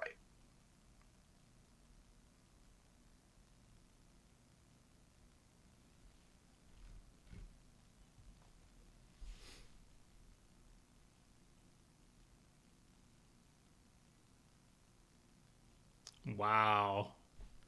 Afro, you're living the dream. I really am. This is a good deck you made. Yeah, when you draw well. seems like it works well. Any deck's really well if you does good if you draw well. Yeah. Could have a pile of random jank and it would still do really well. A hell of a good hand. Because it just be like,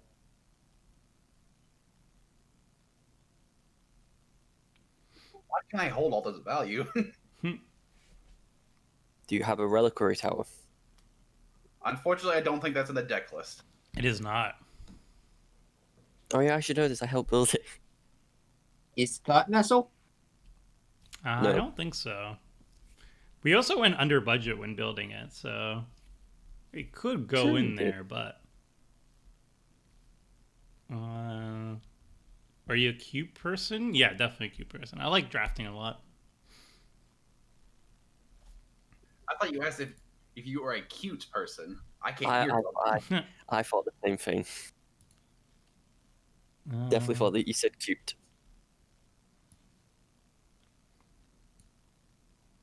Investigate. Okay. Oh no, he What's said in your cuter. hand if you discarded the Gearhawk? What? Oh, he discarded the Gearhawk. Oh yeah, it could be something. Could be pretty sweet cards. Look at the cards. When you reveal the top card of your library and it's it's a land. Oh, it happened on my upkeep. Okay, cool. Well, I really hope we find out that I have like something good on the top of my library. Nice.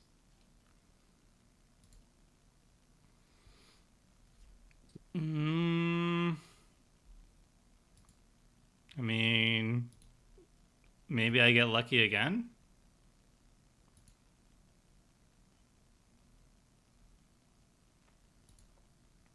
I could get lucky again.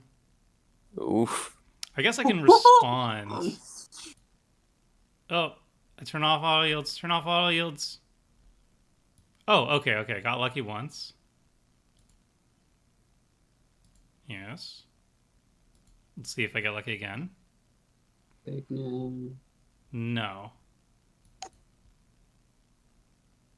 Okay, I can respond to this by drawing a card then.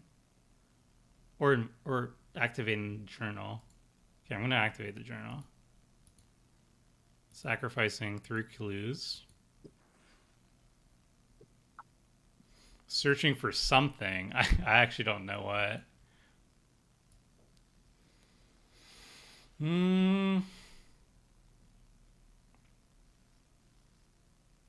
I really don't know what.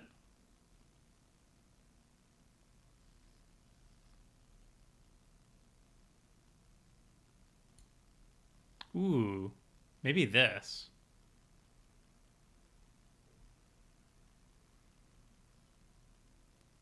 And immediately draw a card. Or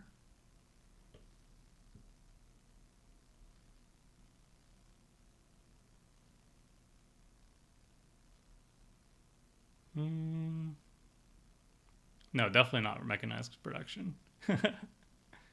Maybe just draw 3. That'd be a good way to get you killed. Yeah. That doesn't seem great.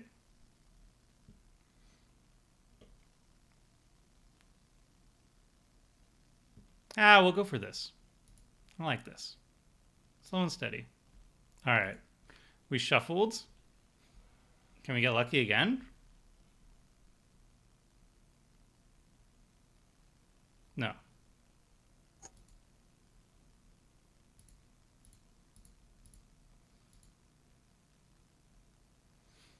Can we get lucky again? Oh, wait, I know what the card is. Never mind. Whatever. Right.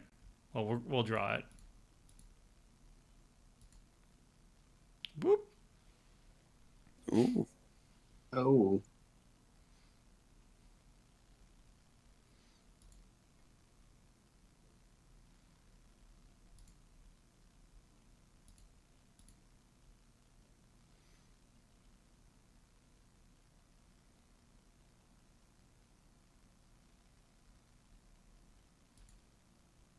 All right, not bad.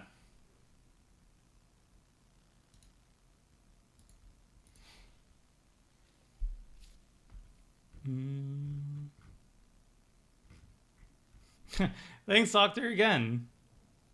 My meta did a build challenge with Allura who can be built to support several different themes. We did Enchantress, Life Gain, Upkeep, and Trigger. Yeah, open-ended commanders are pretty sweet. We've done, like, on Commander Clash, we've done that a couple times. Like with Kenrith and Feldegrith. Just like you pick a commander that can be built many different ways. Something open-ended. Like Golos or Allura, for example. It's a nice challenge. Everybody builds a deck, but they built it in a different way. I remember seeing on Star City Games back when I originally started watching Commander. I remember they used an Allura deck, but instead of anything conventional, they made it a chair tribal, in which case all of the art had some depiction of a chair in it. And I think I remember that deck actually winning, if I remember correctly. Sounds pretty par for the course for the Star City Games, because they do some really weird themes. Like, I think one of them was like ladies looking left or something. I've also done a chair tribal deck on Commander Clash. They did it first though, and ladies looking left was something that I remember Tom doing on Commander Clash. There's some weird stuff. Definitely a lot of like weird things you can do. One of my favorite was Alphabet Tribal, where everybody picked a letter in the alphabet and they built a deck that every single card had to start with that letter. So if you pick A, all the cards have to be A. And you picked S, which is really easy because you just had all the snakes. Yeah. and you could have snow covered. Yeah, that was a nice little cheat. Well, we didn't have the restriction on the lands, but but I wanted to go all in, so snow-covered Yes, lands was a because nice that's where one. Guild of Guin came from. Yeah. Yeah, All right, that's where Kaiju, the let me Guild of ask Good you came this. from. What? Where is that Thraxamundar heading? The person who won last time. I think that's a How fair Few- about if fair it doesn't head analysis. this way and if it doesn't head this way, it gets to stay on the battlefield. Okay. I tried to try to cast it. I don't want to have to try and cast it again. What if it's a bluff though? Then I'll play. Then I won't play into it. Ooh. And attacking me. Oh, I will sacrifice.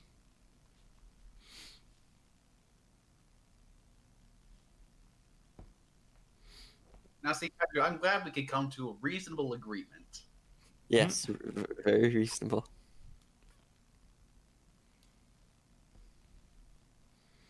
I No mean, loss. my commander's an assassin. He gets paid to take people out. Yeah, I love that combination, zombie assassin. I think he's one of the like. I don't think some assassins are like in Magic are used an awful lot. Like Yeah. he's the only card I know that is an assassin. Well, one of the classic ones for being old, Royal Assassin, was like actually a top card way back when, where it was like pay 3 mana, you get a 2/2, and you can tap it to destroy target tap creature, which is actually like a legit card, honestly. Wasn't the legendary girl from War of the Spark, the 5 mana 1/1 whenever some -1/1 to everything, whenever something dies, repeat that. Massacre Slaughter Girl. The Massive. Massacre Girl. That's Isn't she an an assassin. assassin? Sounds assassin-y. She is. Yeah.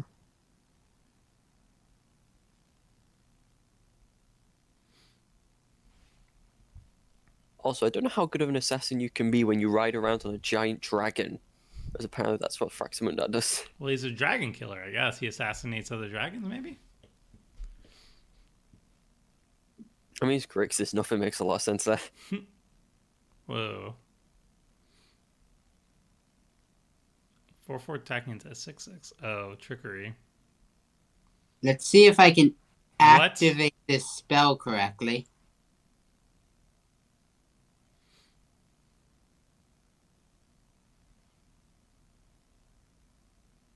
Next damage would be dealt to this. Oh, comeuppance? Oh, Shining Whoa. Shoal. 4 damage. So it's a 6 CMC. Oh, so it just blows. Ah, interesting. So you just blow up 6 CMC creatures? Oh, right. It's a 6 CMC dragon. Yeah. So just. Yeah. But I don't think. You could have cast it anyway, but yeah. Mm. Alright, command zone it is.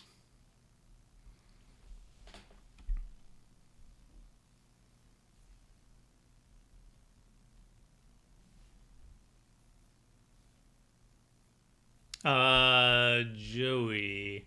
I'm going to be running Perun.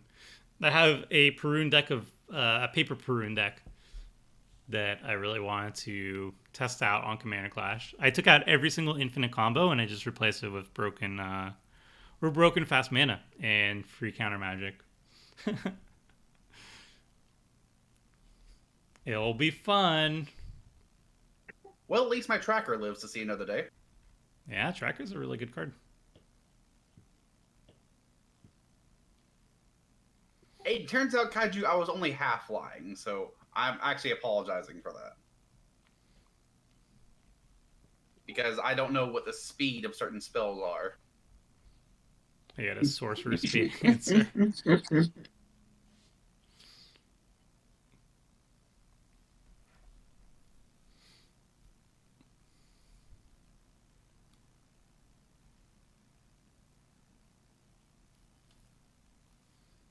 Will it be combo-less? Combo-less. Yeah, it'll be combo-less.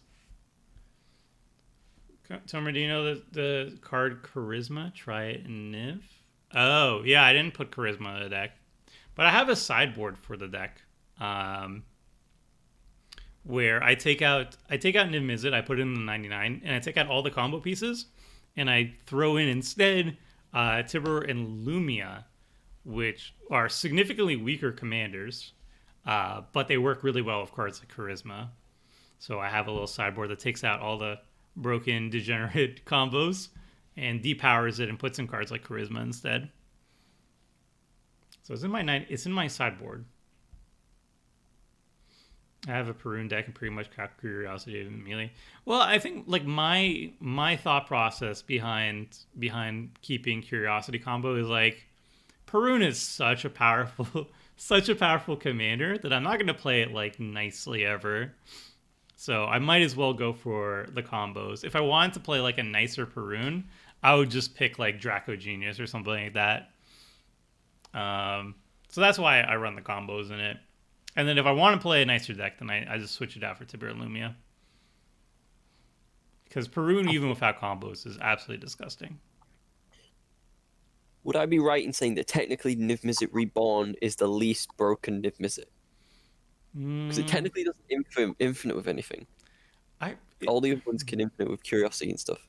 I think he's still better than Draco Genius. I think Draco Genius is the worst of the bunch. Could be wrong, though. I'm not really sure how Draco Genius goes infinite with like a one-card combo or anything. I think it goes confident with like the Curiosity thing, because he's the whenever you deal damage, draw a card. So I don't think so. I think it's only the activated ability that lets you draw a card. I could be wrong. It's been a while. Or, I mean, it hasn't been a while, actually, because I've played against it recently. Draco Genius. Whenever it deals damage to a player, you may draw a card. And you can pay 1 mana to draw a card. So you just did, like, enchant it with like Ophidian Eye or Curiosity, I mean, you ping them for one with yeah, but it doesn't deal 1 damage when it draws a card. It only draws a card when it deals damage. So you need to wait to deal infinite damage through drawing a card.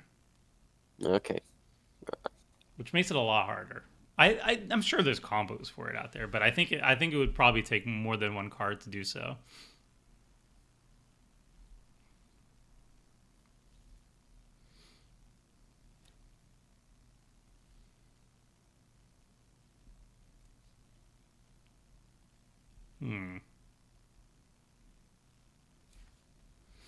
All right, investigate.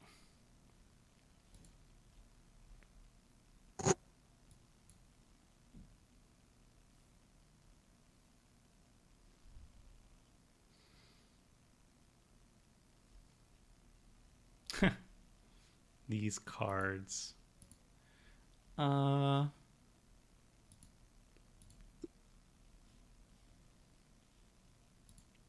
having inspiring statues makes my turn a lot worse. 1, 2, 3, 4, 5, 6, 7, 8.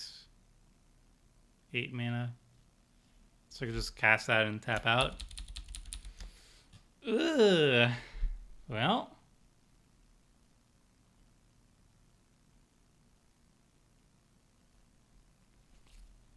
Guess we'll draw a card.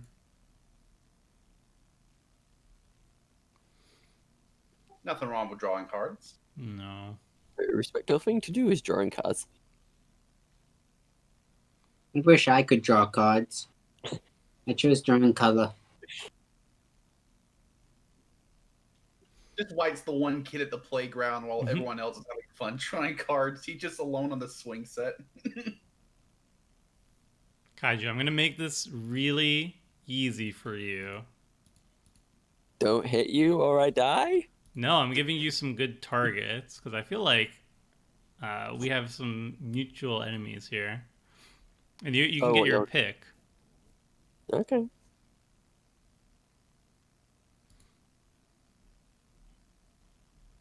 I'm gonna kill this. I thought we were deck buddies, Tomer. That sounded so like a completely different word in my head. I mean, you're drawing more cards than me, and you know how I feel about that. I won't get this. I definitely Now, know if you that. want to get rid of a Kieran or a tireless tracker, you have the opportunity to do so. Cool. Hey, Chaotic, how's it going? Do you have a Time Spiral Remastered old border card wish list? Every single card that's in my commander decks. Because I love them. I think that might be a little hard for them to do. Yeah. Well, I mean, I can't be disappointed because at least one thing's going to show up. So, Kaldra is my top one. I want my Kaldra deck to be blinged out, and they've already printed SRAM, which is huge. SRAM is really huge for me because he's never had an old border treatment. I want an old border foil as much as possible in my Kaldra deck. So SRAM is big. We missed on a bunch of other stuff like Sun Titan and whatever, but here's hoping for some good red stuff. Maybe some colorless cards, maybe some artifacts, maybe some equipments, that never saw old border treatment. That's kind of my top hope right now. I keep milling my lands off my Liliana trees.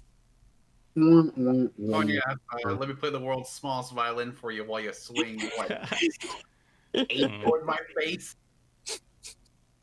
I used to have a Thraxamundar deck. It was my zombie tribal list, and it was kind of funny because like my zombie tribal list is very casual, but Thraxamundar, despite not doing anything directly for zombies, he just was very efficient. He still is very efficient. Like, yeah, you're paying 7 mana for a commander, which is a lot.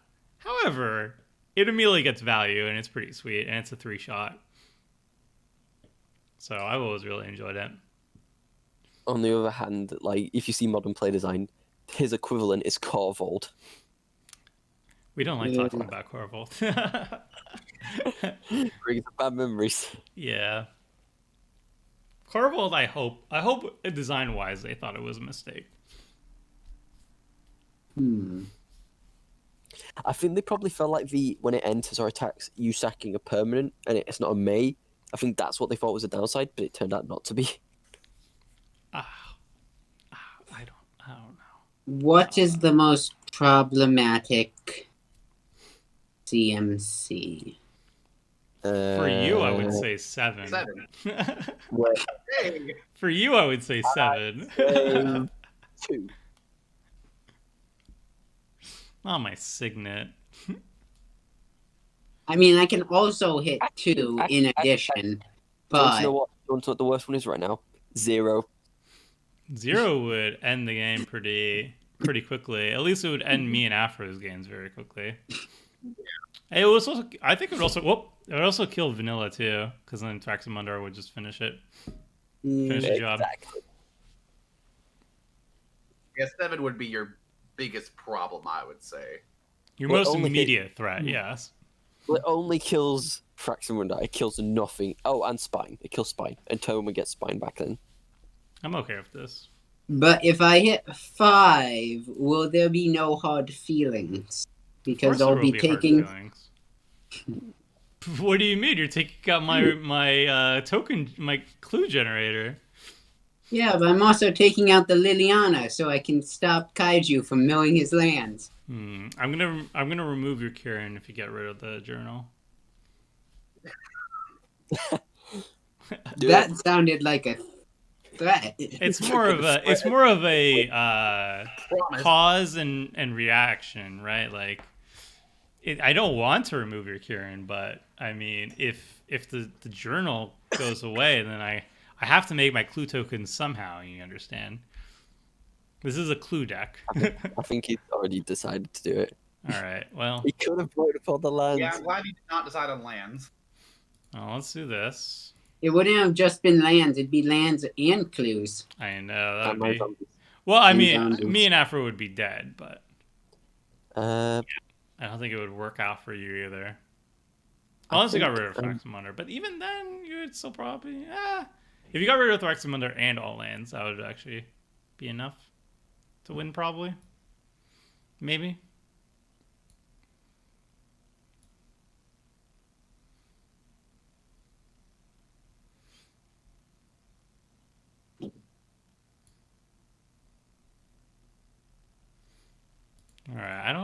looking for, to be honest. I just wanted to make clue tokens. It also kills my mole drifter. Is that a positive or negative? We'll have to wait and see. Yeah, I don't know what I want. Also, Afro, can I ask, why is Amareth in the graveyard? I have my reasons. Did you accidentally click no? No, I actually purposely clicked no. Okay. Do I just find another tutor and then just... I don't know what to do. Maybe we get that inspiring statuary to actually. Lock out a way to lock out the Celestial Kirin. I guess I could go statuary. Oh, I'm getting rid of the Kirin on my turn. As I said I would. I just want to draw cards, though.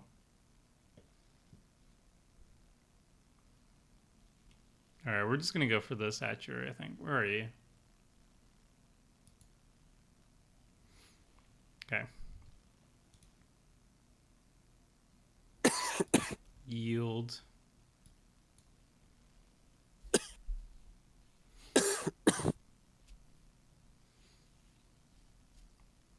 Telling me Throne of Eldraine had a card that was considered a design mistake? Yeah, maybe. Oh man, this is brutal. Ouch.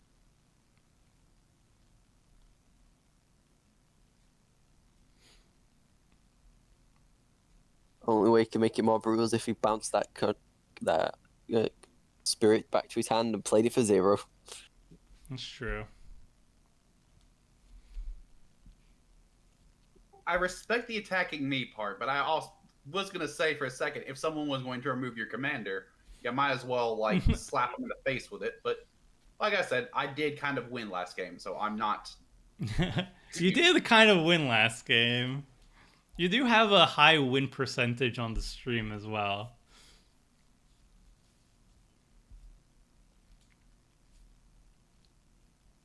Trying to think of if I've won any games on stream. I think I've won one, and that was with the Coma deck. I think Afra's won every single game so far. He's been on the stream. I want to say that. I wouldn't say 100% that. Well, at least once. Because I remember, at least with the Sisei deck, where then I proceeded to get my posterior handed to me by Triumph of the Hordes. Was it a Triumph Giganta deck? No. No, you were on a Giganta Sisei deck, right? Yeah, I was on Giganta Sisei along with it was mainly Legendary Tribal. Yeah, but you didn't win with that? Or did we play 2 games and you lost the second one? Oh no, I think it was one of the last games because I think I played the 2 Malcolm and Breaches decks. Oh yeah, and then you comboed off in one. Okay. That's what I meant. It was like every single stream, you won at least once. That's what I meant to say. Which is a decent win percentage, for 4 people at a table.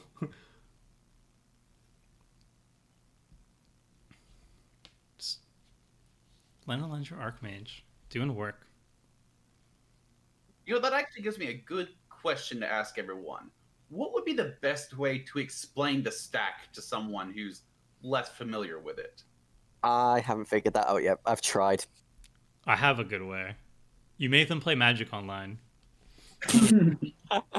Then you have to explain to them Magic Online, which is a whole other can of worms. But I do think, honestly, playing Magic Online taught me so much more about the game itself, where it wasn't really intuitive to me when I was playing paper. Like the stack, you get the visual stack on the battlefield.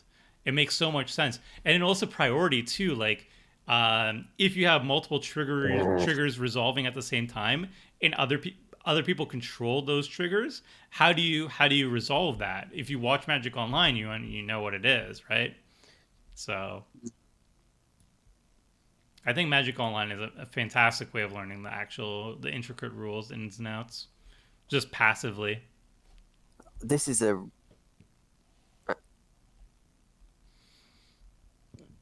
be fair, you did attack me with your commander, so I Yeah, but I did. didn't expect you to have 2 removal spells, otherwise I would have bought second the Glen Elendra. Well, to be fair, you did not know that I had 2 removal spells. Yeah, how could you have known? Oh.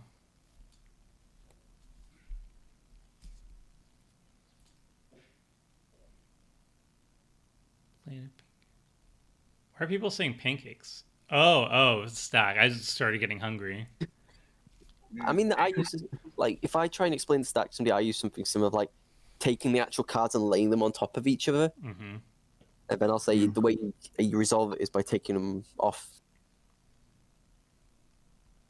Yeah, I think Is a it- visual stack of cards or pancakes or whatever makes the most sense. Yeah. All right, Tomer, I think you'll appreciate this next card I'll play. Hey, Oh no. Clue Buddies. It's gonna make you 3 mana in your turn. And it'll make Yeah. me and Vanilla nothing. Well, if you can use it to improvise, it'll be nothing for Toma. True. Well, the statuary feels a lot worse now, but I guess Now, more I mana doesn't. Well, I mean, the statuary can't improvise artifact spells, so this will let you cast the artifact spells to improvise your non-artifact spells with. That's true. Tomer, it would be great if this stayed on the board. So, if I promise not to tap it, will you give me a turn with it? The Scour Glass? The urn. If I'm making sure not to tap it with a spell I'm about to cast. Oh, way the you Inspiring Statuary. I mean, I plan on using the urn too, so I'm fine with it on the battlefield. And nothing with the inspiring statuary. I'll add that caveat there. I won't touch your board for a turn cycle. Hi, Drew. I think it's them against us. I think I'll it's do more that. like the Kieran's just blowing up my board repeatedly, and I need a way to deal with the Kieran. And you just blew up my Tamuel's journal. I guess you could call us the Clues Brothers. Oh man. It's even funnier when you think that Thomas deck's called Blue Clues. Yes. Can't avoid the puns. I made this deck in like 2016. It was also called Blue's Clues, so I never lost it. Gain life. Amazing value.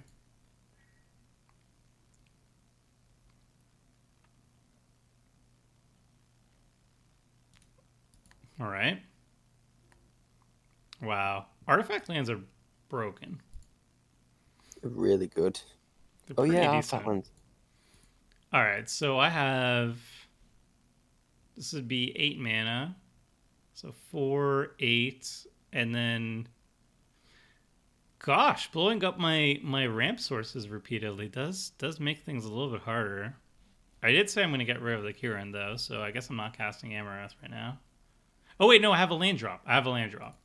Okay, now I can do the things I want to do. Okay, so blue. Do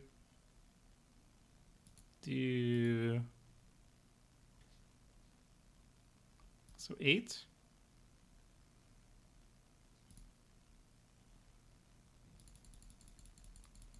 Huzzah, I can recast my Mander.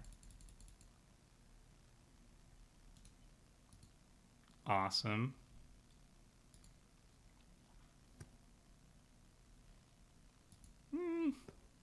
This card's so bad. But it is a free hit, so I'll put it on top. Okay, 1, 2, 3.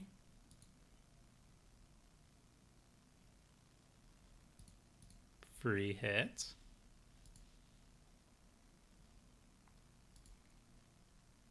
Yoinks. Oh, Scourglass again. It doesn't get rid of the Kieran, though. but this one will. What do you mean won't get rid of the Kirin? It's indestructible. Indestructible. Oh yeah. This will, though. Hopefully. Hey, it did. Good old fashioned Tuck rule.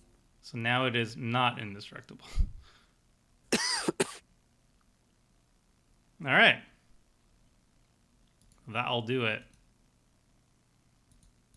Shouldn't I give him the chance to put it on top of his library instead? It should have. Did it not? No, they have just the presets for like if it gets shuffled onto library. Oh, that's so strange because whenever it goes to the graveyard or exiled, it asks. Mm-hmm. Oh, that's not good. That's not great. Ugh. The loops. To be honest, I'm just surprised I draw the cards.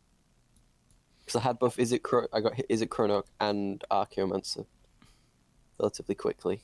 So Yeah, I would say one of the best times to use that scavenger grounds would be about nowish.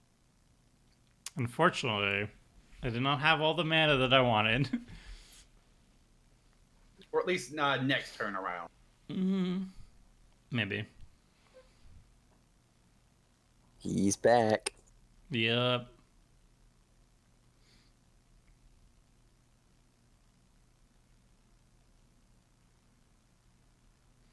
Peeps, thoughts on Sin Prodder and Torbran Yerne? I don't like Sin Prodder that much. I think it's a bit too slow. It's fine. I will block, I guess.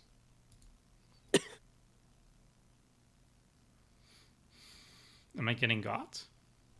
No. It's just I can't really auto yield without if I want to keep going Lender up. I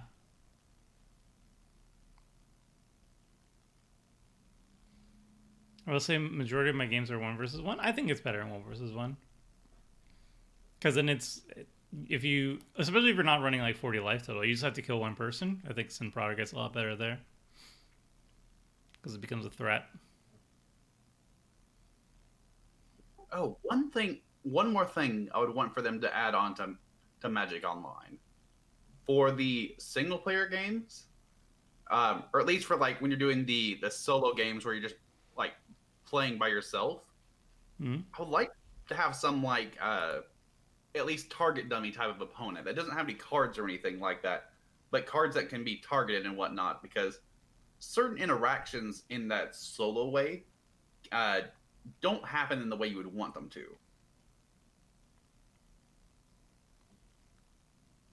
What do you mean? Like, or say for instance, like with my Malcolm and Breaches deck, certain cards is like damage to each opponent or something like that. It doesn't trigger on that one, so you can't really see it in effect. Oh. Yeah, I got you. That's a lot of mana. Yep. If he was in black... Are we just dead again? Well, I mean... Unless No. it's like... I don't It's think hard so. for him to use it. It's like he's in black and can do Exsanguinates or Torment of Hailfire. It's also my deck, which is a $100 clue deck. There are no ways to win the You can game crack very a lot of efficiently in that clues. deck. I'm looking at the win conditions, and let me tell you, it's gonna take a while. No, it's just recasting Amareth. Yeah.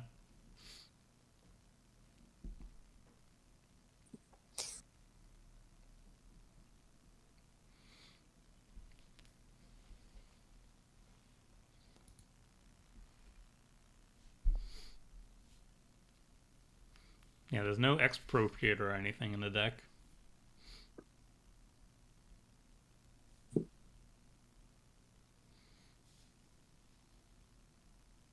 But he can't crack too many clues. Ouch.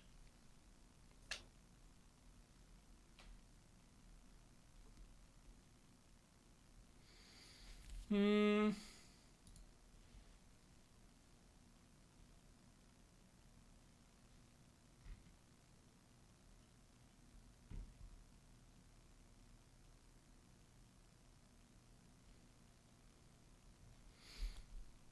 Pretty good, pretty good.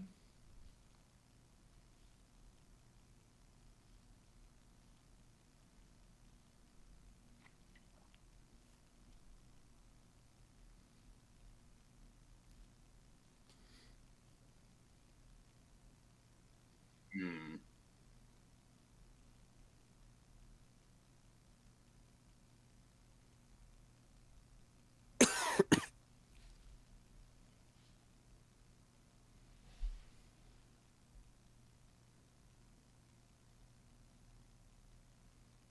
Let's see if this gets countered.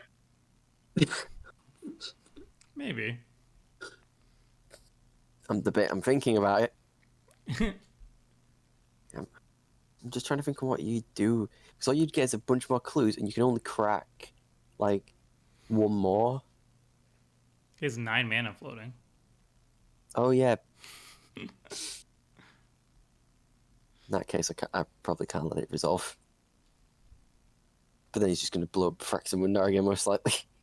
Oh yeah, that was a plan. Hmm.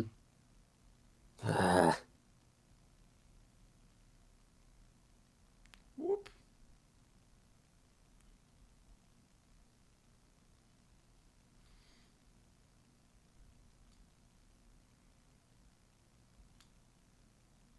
I'm getting pinged.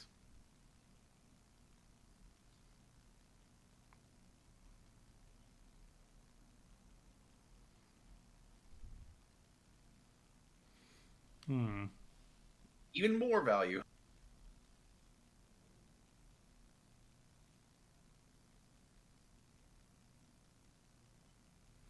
What to do, what to do.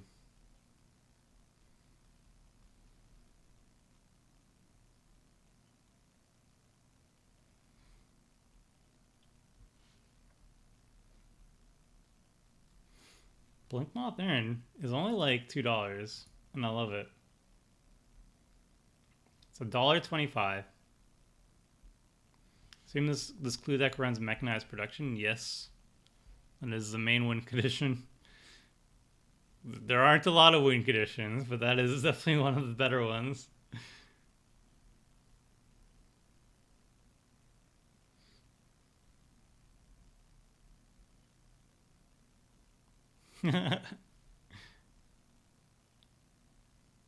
Now I have to find another 5 CMC spirit. Or not. 2, 3, 4, 5, 6, 7, 8, 9.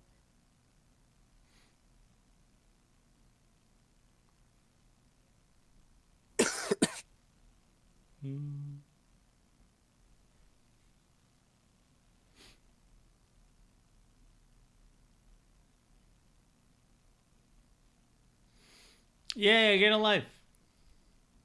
Yeah.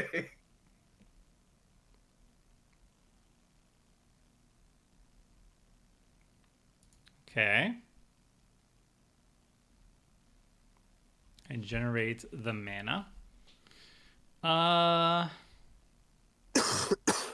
What do we do with all this mana? Definitely gonna put it into an X spell.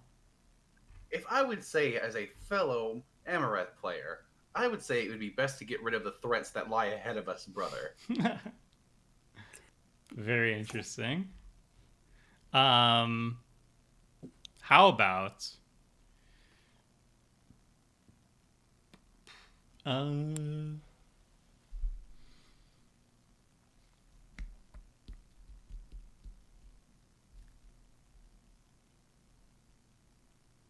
pull that up. We keep that. Okay. Okay. So we're gonna blow up. We're gonna blow an artifact or enchantment. It's either the Trail of Evidence or the Tamiel's Journal. Considering.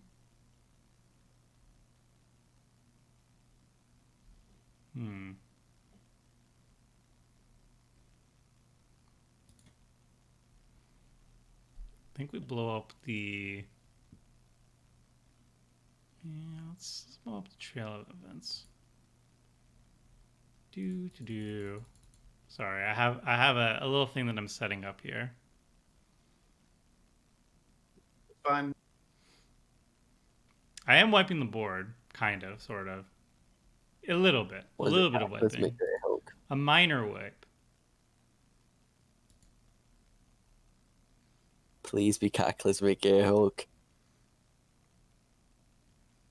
It might be something like that. So I have to pay. I think Cataclysmic Gearhulk just kills everyone. No. Doesn't kill everyone, but is good. Well, how many sacrifice triggers go on Mayhem Devil? Oh. A decent amount. Why did you have to point out to him? Because I Oh, don't no. want to lose. Well, Don't we don't worry, all you die. It's just a lot I of die. damage. That's the important part. It's just a lot of Afro damage. dies. I was gonna say Afro won't die because I can kill him on my turn. Oh, Blood for Bones and Archaeomancer's in the graveyard. Yeah. Did you have another one? Yeah, exile the graveyard. No, I've got enough mana to cast Fraxmundar. When I attack him, he has to sacrifice his only creature, so it goes to 7, and he's already taken 14 commander damage. So he dies.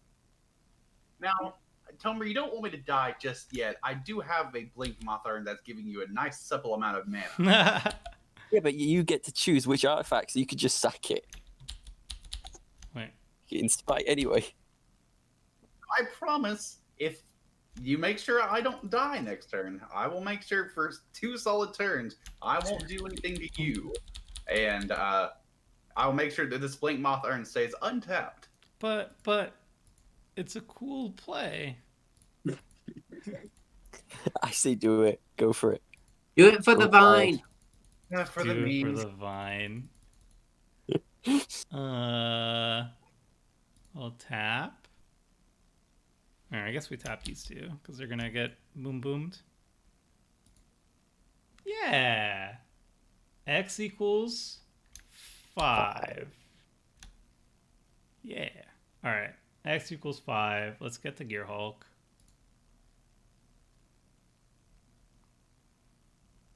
And then turn off auto yields.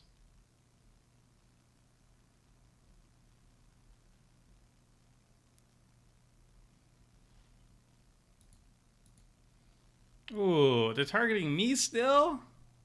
Yes. That's very rude. I mean, if I'm dead to Thraxamundar, then might as well just aim them all at you. Maybe I don't get the Cataclysm Gear Hulk. What do you think about that? I'll still kill him.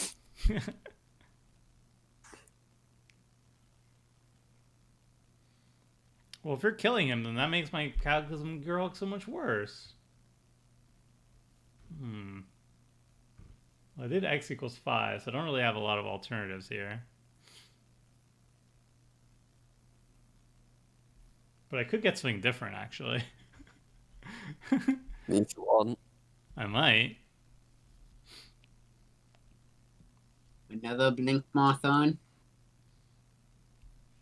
No, I don't think I need all that mana anymore.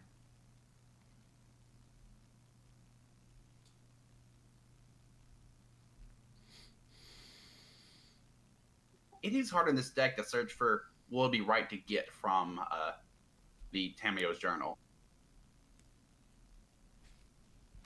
But in Yeah, the because worst all case the scenario, you cards. just shoot her again. Yeah, there's not a lot of obvious choices, I would say, in the deck. It is definitely not that kind of deck. Ha ha ha. Yeah, this got a lot worse. I could get Oblivion Stone and then blow up the board. But I think this is kind of fun. I'm just going to play this. Boop. And we're at do your thing. Okay.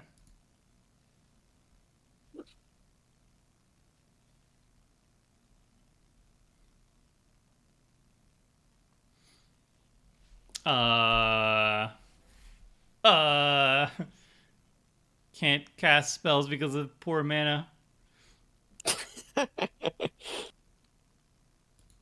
still should exile graveyards though. As a Or sack your clue. Draw a card. Makes sense.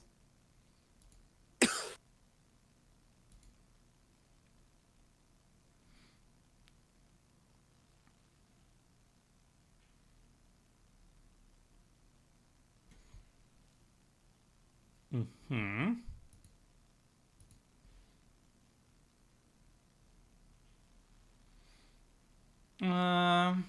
I could sacrifice, remove graveyards. Yeah, fine.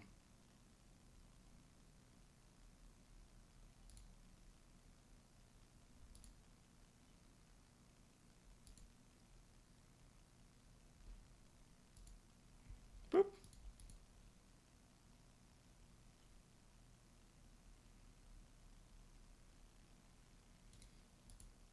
The pings.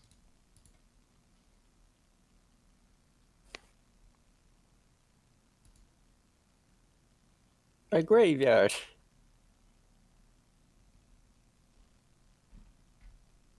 Just this insulting trigger. Do you want to add a mana for your artifact? I don't have any artifact. Just get some artifacts. What's wrong? I haven't drawn any of them. Oh.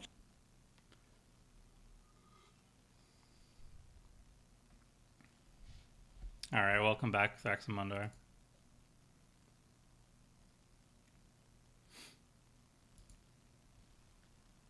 And good night. Yep. Well, it's I definitely have to be quick. I have to be quick with it because in this busy world there isn't enough time to show anyone the good decency of a strangling. I did not get the reference. What was that from? I think it's from Red versus Blue. It's a parody show. I don't remember Red versus Blue. Watched it way back when. When did Dang. it come out? Well, it was a good showing of the clue deck, Afro. It Appreciate was. It was really good. Yeah, I don't know if I can deal with Thaxamundar myself.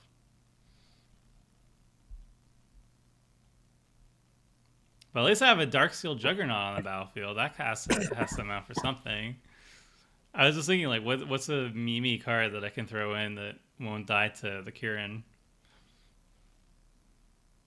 That is true. It won't die to Kieran. Well, we'll get there eventually. Little by little. You know, I had killed Faxamundar more than once at least this game. Yeah, but I sent it to the graveyard, then used Blood for Bones to get it out. Yeah, it's been cast more than once. Definitely been cast more than once.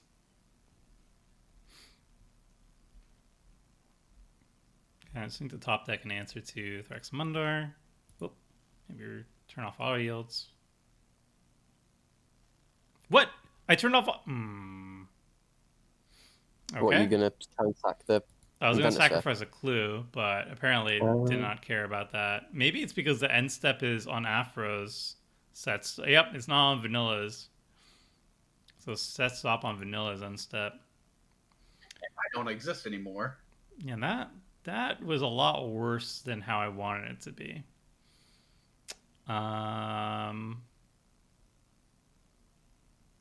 We have 3 blue sources. We're going to start with this.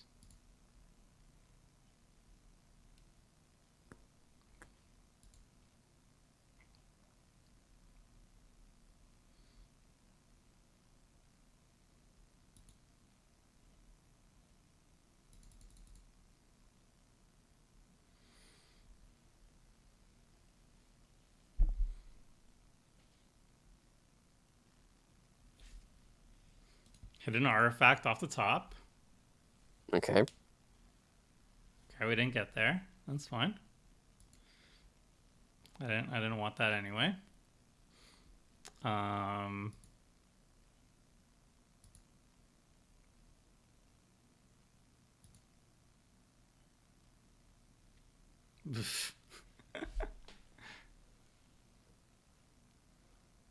Yeah. Makes sense.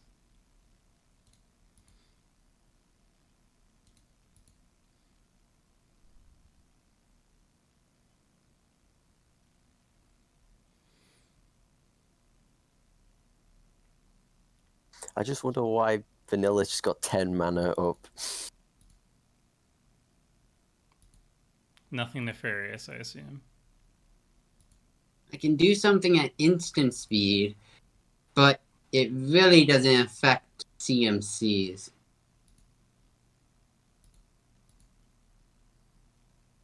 Hey, scry first Okay. for maximum value. That's what I'm talking about. That's what I'm looking for. Oh, that is a garbage card. All right, bottom.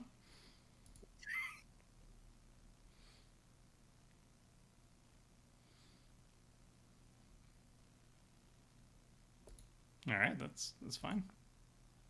I guess you could say it was a Mr. Easy choice. Ugh. Once again, feel physically ill. If I go like this, maybe.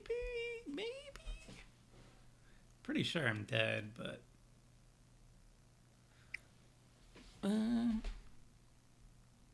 As I always say, if you strike me down, I shall become more annoying than you could possibly imagine.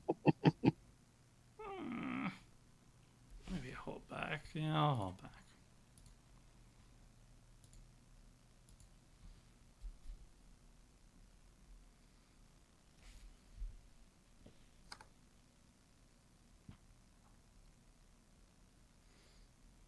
Yes, I got a zombie.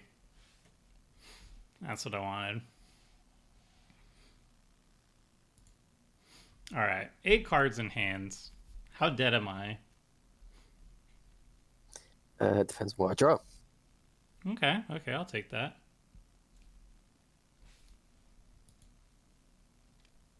All right, what is a good name for a detective? Mr. E. That's a good one. 1, 2, 3, 4, 5, 6, 7, 8, 9, 10. I could do both. Ugh. Ooh.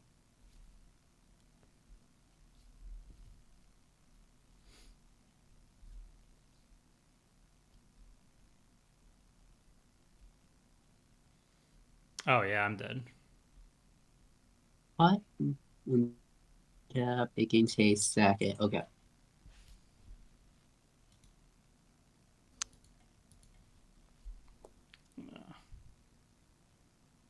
Yep. And this is an instant, but I'll just cast it in my turn because I wanna. It's fair. Oh. Yeah. I guess you can say it's a case closed for you, Tomer. And then knowing my luck, I'll just die to mono white. It was 7 mana, What 8 the- mana. What is this? Tapped one too many. It's killing Fraxamunda. I am. Oof. I think I'm still dead. Reanimate that. Sacrifices greatest creature.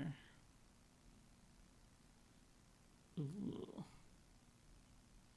Well, sorry, Juggernaut. I was really hoping the Juggernaut might be my ticket to eventually killing Vanilla. Because it's just a Juggernaut that cannot die, but I think I need the Shimmer Dragon alive if I have any hope. I guess you can say it was Jugger not what you were hoping it was going to be. No. Wait, why are there so many triggers? Because I made some. Oh, nice.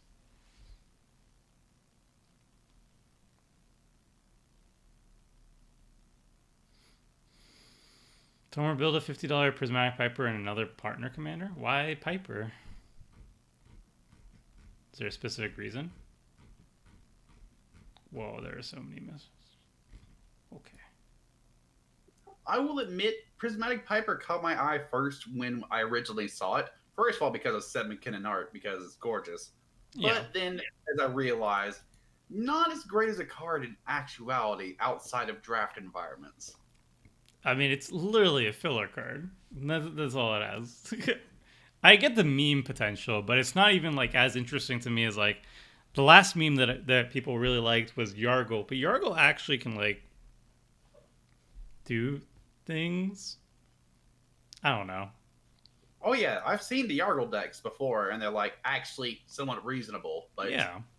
Hyper, it's a 3/3, while Yargle is a 9/3.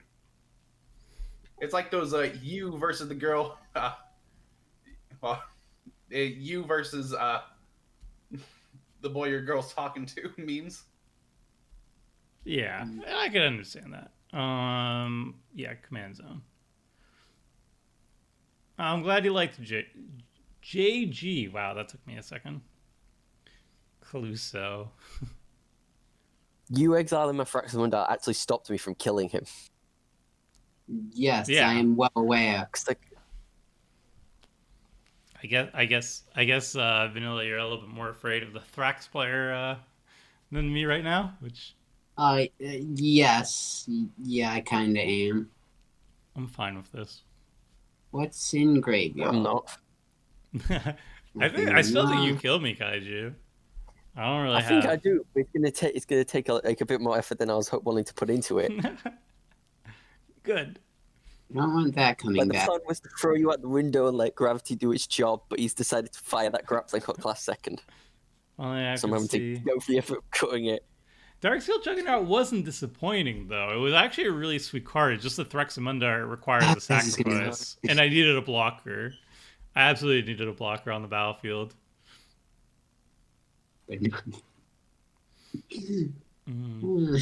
But I'm really sad that I had to sacrifice a Juggernaut, because it is a cool card. Where did it even go? Oh, got exiled. It got exiled immediately after. Right. I'm looking at that. The ruling is its power is equal to as opposed to like if it's a 0/0 that gets +1/+1, so like any frills. Yeah. I mean, I don't have enough mana to cast it again. Eventually, though, you will. Yeah. It's either that or Mayhem Devil. And from the grave, I become a pain in the neck. Ooh, Mayhem Deathful can be pretty interesting. Yeah, and then you're not gonna die to the pings. However,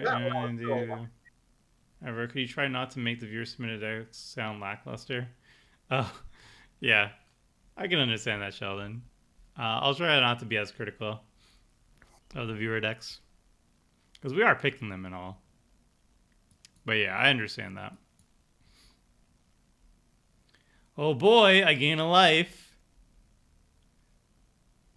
The value. All right, that's all right. How do I not die? I'm debating on how I kill you because it's annoying. I'm running What out of artifact do you have? I'm running out of artifacts. That's the problem. I'm running out. I could like crack Inventor's Fair, get like a meteor golem. I don't even have enough mana to cast it though. How about we play a land and we just tap 2 artifacts and we see what we get. Gonna draw a card. Yeah. Okay. All right. How about how much is Amareth? 8? 1, 2, 3, 4, 5, 6, 7, 8. Could recast? No, sorry, it's 10. Okay. It's busy dying. Oh, I could recast it. And then go completely shields down. How about tap? Tap. Yeah, if you don't play it, you're going to get Amareth. I mean, I take 2 extra damage. I'm just gonna pass the turn. Just chill. Just chill. No shields down. That would bite me very, very badly. If Kaiju had no cards in hand, I would go shields down.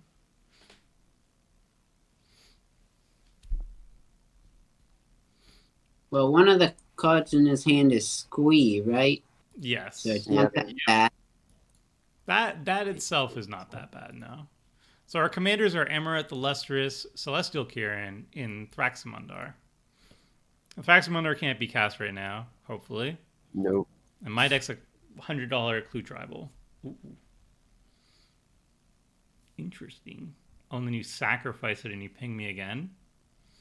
How dare you? I'm really just trying to find an answer. Well, I am stuck. I'm glad to hear it. Because I do not like it. Bam! No soup for you.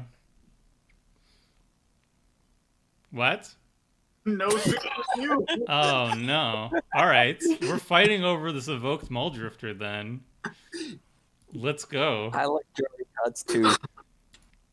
And I don't like it when people draw more cards than me.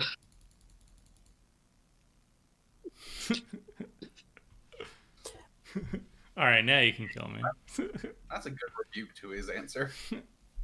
Nice. I'm not going to pay the fee. Good. You could have. But I have other reasons as to I know, why. I wanted him to tap out. I wanted him to tap out. But instead, you tapped out. I know. I'm really annoyed the graveyard's got exiled. Ugh. Well, I guess that's not too bad. Because I could have taken his Cataclysmic Gearhulk, used its effect, and done some serious damage. Oh, I'm actually kind of dead, yeah.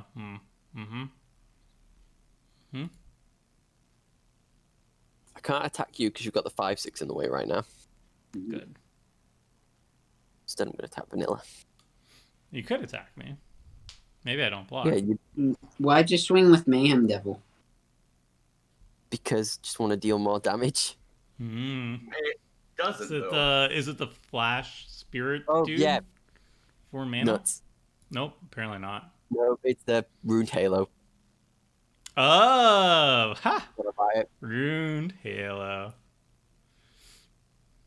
And Vanilla, I guess you could call that Halo your saving grace. No. I'm glad I killed you first now. I kind of wish he was killed a second time. This is good enough to be the greatest. Good enough to be made by the greatest chat of all time, YouTube chat. Honestly, this deck is not terrible. +4? I think it has some very good draws. It's just that there's a lot of bad cards that it can draw into, so it's inconsistent. Oh god, what's the one card he has in his hand? Oh no. Okay, you swing at me currently without any haste, people. You can do 13 damage to me. That is. Oh, wait, no. Not 13, because you would need to reanimate something for that. I hope you're playing the best clue card. We're playing every single clue card. Every single clue card is in the deck. I did not miss a single one. Alright, I'm just gonna do this now because, like, why wouldn't I? Boom. Draw an extra card. Oh. Ugh. Ugh. Alright. What was it like? Something really bad? Possibly the worst card in the deck. Because this doesn't have reach, right? Yeah. So, the only way that this ends positively, this whole game ends positively for me, is if I just keep swinging at Kaiju until either I don't move or he doesn't. I think that's fair, yeah. Yeah, thanks, Master Kipper. Why did it all get deleted, though? What was going on? Oh, maybe he spammed. I don't know what happened there. It's not looking great. Ooh, I gain a life. Huzzah. You're gonna lose 2 or 3 when it gets to Kaiju's turn. Oh, wow. Thanks, Temtu. Are you thinking of tuning this deck further, greater budget, maybe an article, put it with your paper deck collection? Not putting it with the paper deck collection. Greater budget though, like you're running every single core clue card. Um, the only cards that are really missing that would benefit from greater budget are the token doublers.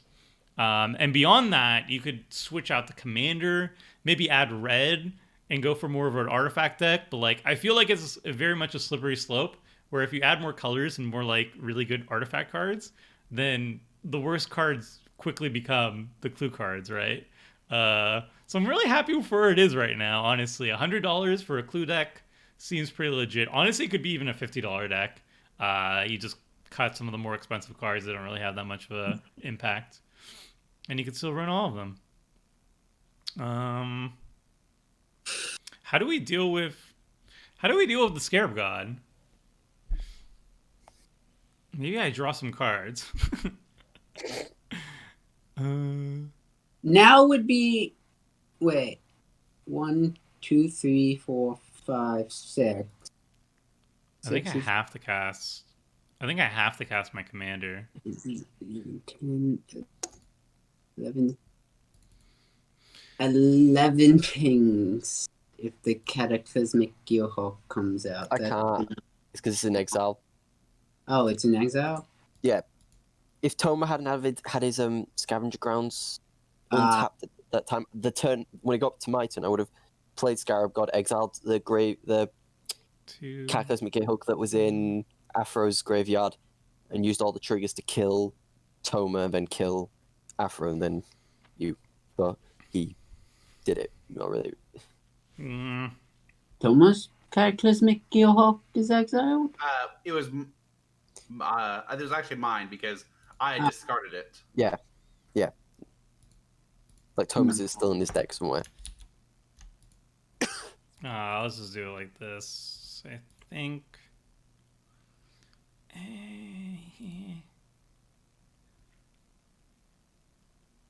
Oh, it's non-artifacts. Oh gosh. All right. Deep.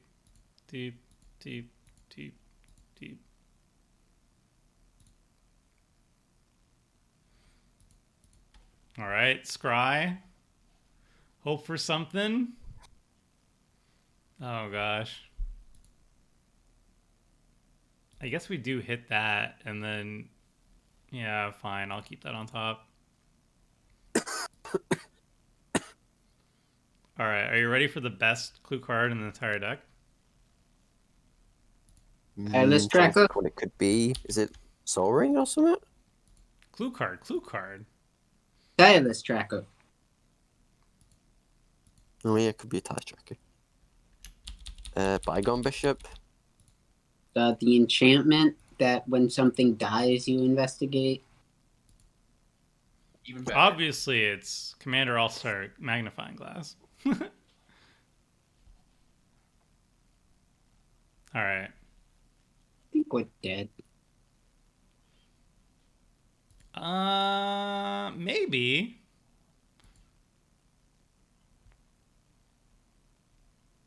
There's a distinct possibility that we're dead, but we'll find out. I'm debating whether exiling the Muldrifter or not. Ooh. On my upkeep to scry. Because if I can decide to scry 2, hope to hit a land, play Fraxamundar, or I do the Muldrifter, get 2 extra draws, or scry 3, and hopefully hit something else. Pew pew.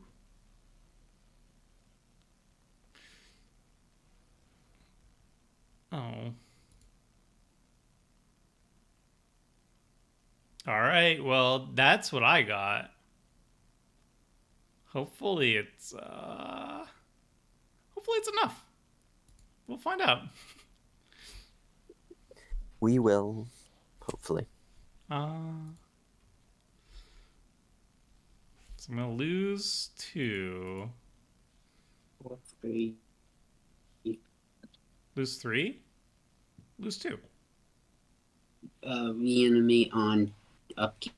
Yeah. Well, that's if I decide to. That's if I decide to. Yeah. I can. I don't have to. I think I will though because I need to hit something. Yeah, Envy. There are outs. There are outs to the deck. But I don't know. I don't think we're surviving a turn. We shall find out, though. There's a chance. Oh, I can no longer hit kaiju. So the other hits, there's only one more creature, a Spectral Rider.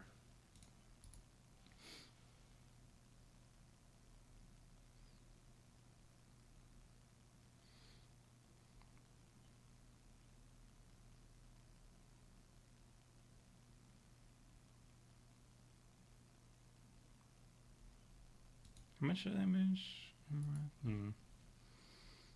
Metal Dreadbore. Dreadbore.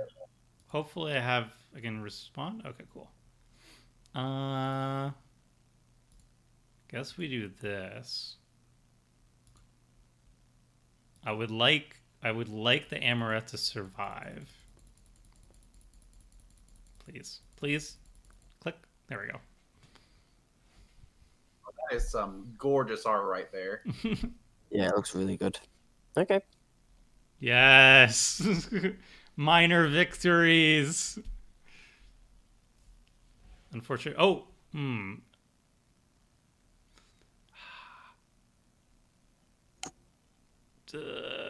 Yeah, I'll do it. Okay. Whoop. So we know what's on top of our library. Is it good? No. It is not good. All right. I'm really hoping that would win me the game. Well, or at least kill Toma. I mean, it's looking pretty good for you still. Yeah.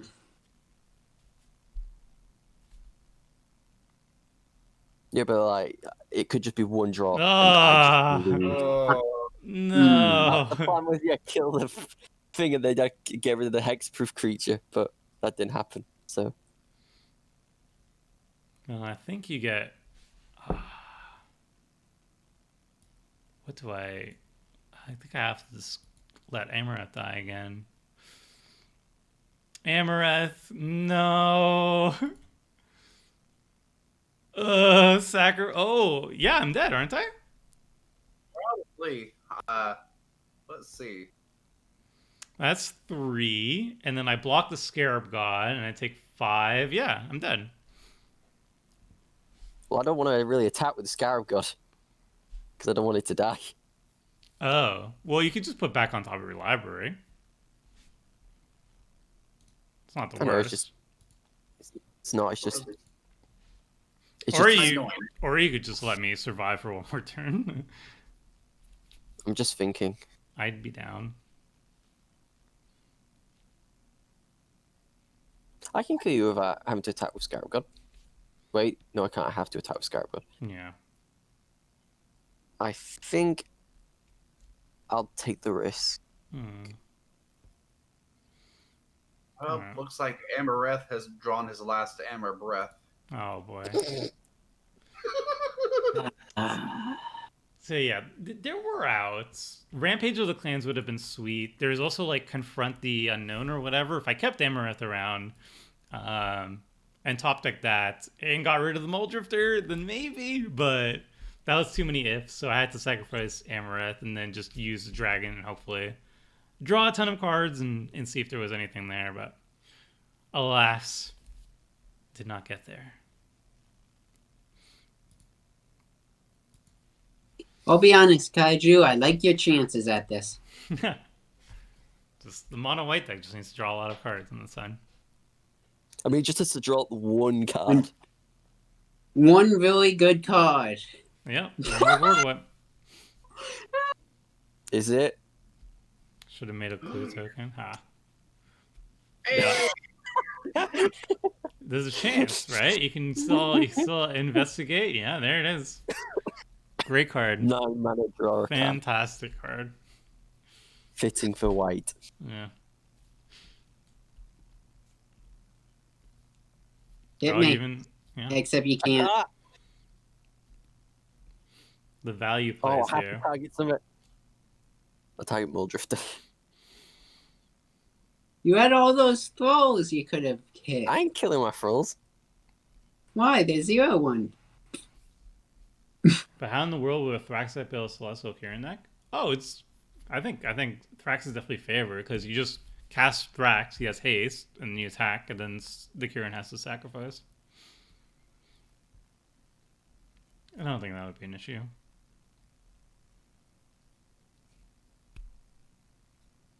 Yeah, I heard that was pretty good. I intend to try.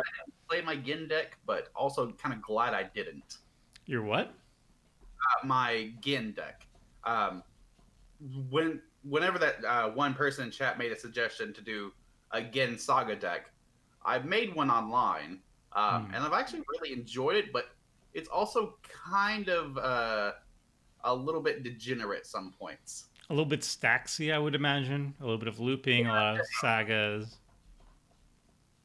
And Krim may have given me an idea of a card to put in there that, especially said you would not like it. Planar Chaos. Oh yeah, that would be a little bit of torture. But it is very good in the deck because you don't need to cast spells; you just need to constantly recurse stuff. So. Oh yeah, and I then respect also it. The one card that no one would like, Fall of the Thran. Yeah. Because you just all lands, and then the Phyrexian Scriptures. I have that on the battlefield after nuking everyone's board. Just exile all their graveyards with their lands still in it, and I'm the only one to get lands. Yeah, that sounds pretty nasty. That's one of the decks that I'm going to be putting up as a poll for next week Friday. My idea is for next week Friday, I'm going to have 4 commanders lined up that I would be interested in building, and I'm going to let chat decide which commander to build around, and then we build a $100 deck around it. I think it'll be really fun. Will we see your personal Cauldron deck soon? I might be doing a deck tour on it soon. Might be able to see it soonish. did this. Being the more That's not very nice. Got him.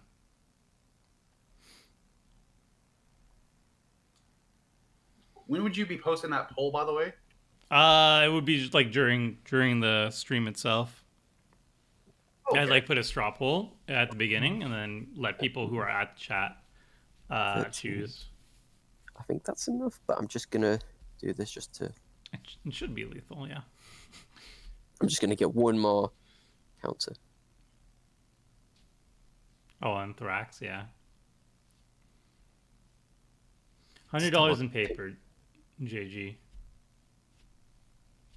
I think $100 is a nice limit. Like, you get to run most of the stuff you want, and it's reasonable. And then, like, sorry, go ahead. Sorry. Go ahead. I was gonna say that Devil put in a lot of work this game. Yeah. Definitely just took a good chunk out of all of us. And then Two more. It's honestly a card that, if I was going to make the Breaches and Malcolm deck a Grixis color, I would love to have that one in there. So I can make a pirate. Cracking all 'cause, those like, treasures, and yeah, Yeah. that's very good. It's why it's such a brutal card in Corvold, because it just becomes everything you sack turns into a machine gun. Oh my god, he's on 1. Yeah. Ah, No, and this I is failed. this And I is had the where perfect- everything changes. Manila's And I gonna could have swap and I it. could have solved it. could've Yeah, solved you could have it. sacrificed this. All right, well, that's going to be the lethal mistake. I think Vanilla Risk got this now. I just the top wood. deck a board wipe. Yeah. Yeah.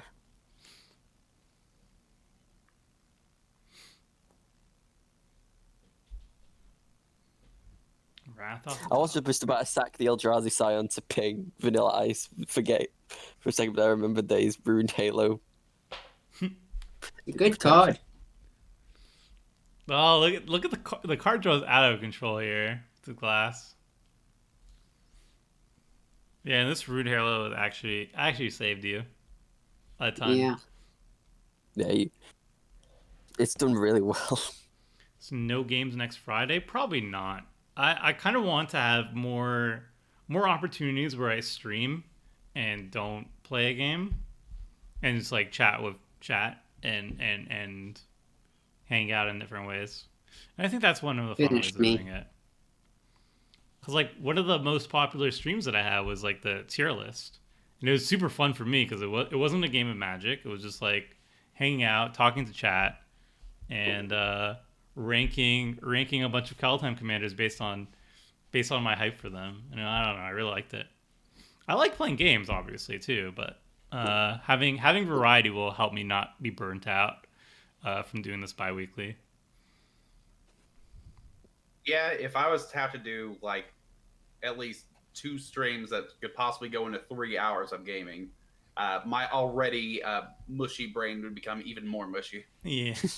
Well, it's like Commander Clash is 3 hours a week, and then a lot of people like having me over for like webcam EDH on their streams and whatnot. So I could be playing like 6 or so Commander games every single week. And, you know, it's great. I'm not complaining. Obviously, I'm not complaining. I'm very fortunate in that regard. But to avoid burnout, I need to mix it up every once in a while with Commander content. So that is the plan. That was a sweet deck, by the way. That was a sweet game. Everybody got to do some pretty insane things. So Yeah. Game 2 was definitely pretty insane. But yeah, that's actually kind of perfect. We were almost at the 3-hour mark, and we got 2 games in. So that's gonna be it for the stream, folks. Kind of perfect timing here. Thank you so much for joining for both of those games. And big thank you to Kaiju, to Vanilla, and to Afro for joining me for this one. Yeah, no worries. It was really fun. Oh yeah, I enjoyed it. I'll have you guys on again for sure. And before we finish and all that stuff, check out Commander Clash if you haven't yet. And if you are interested in joining a future stream, I do this Wednesdays and Fridays, 6 p.m. Eastern time for about 3 hours. And if you're interested in joining a future stream, just send me an email at tomer@mtggoldfish.com. As long as you have a working microphone and you're comfortable with voice chat during the stream, and you are familiar with Magic Online and have your own commander decks, I would love to have you on. We also do webcam EDH very rarely. So just keep that in mind. You could feel free to join as well on that as well, but it happens far less often. So yeah, that's it, everyone. Thank you so much for joining, and have a good weekend. Enjoy, and until next time, friends. See ya.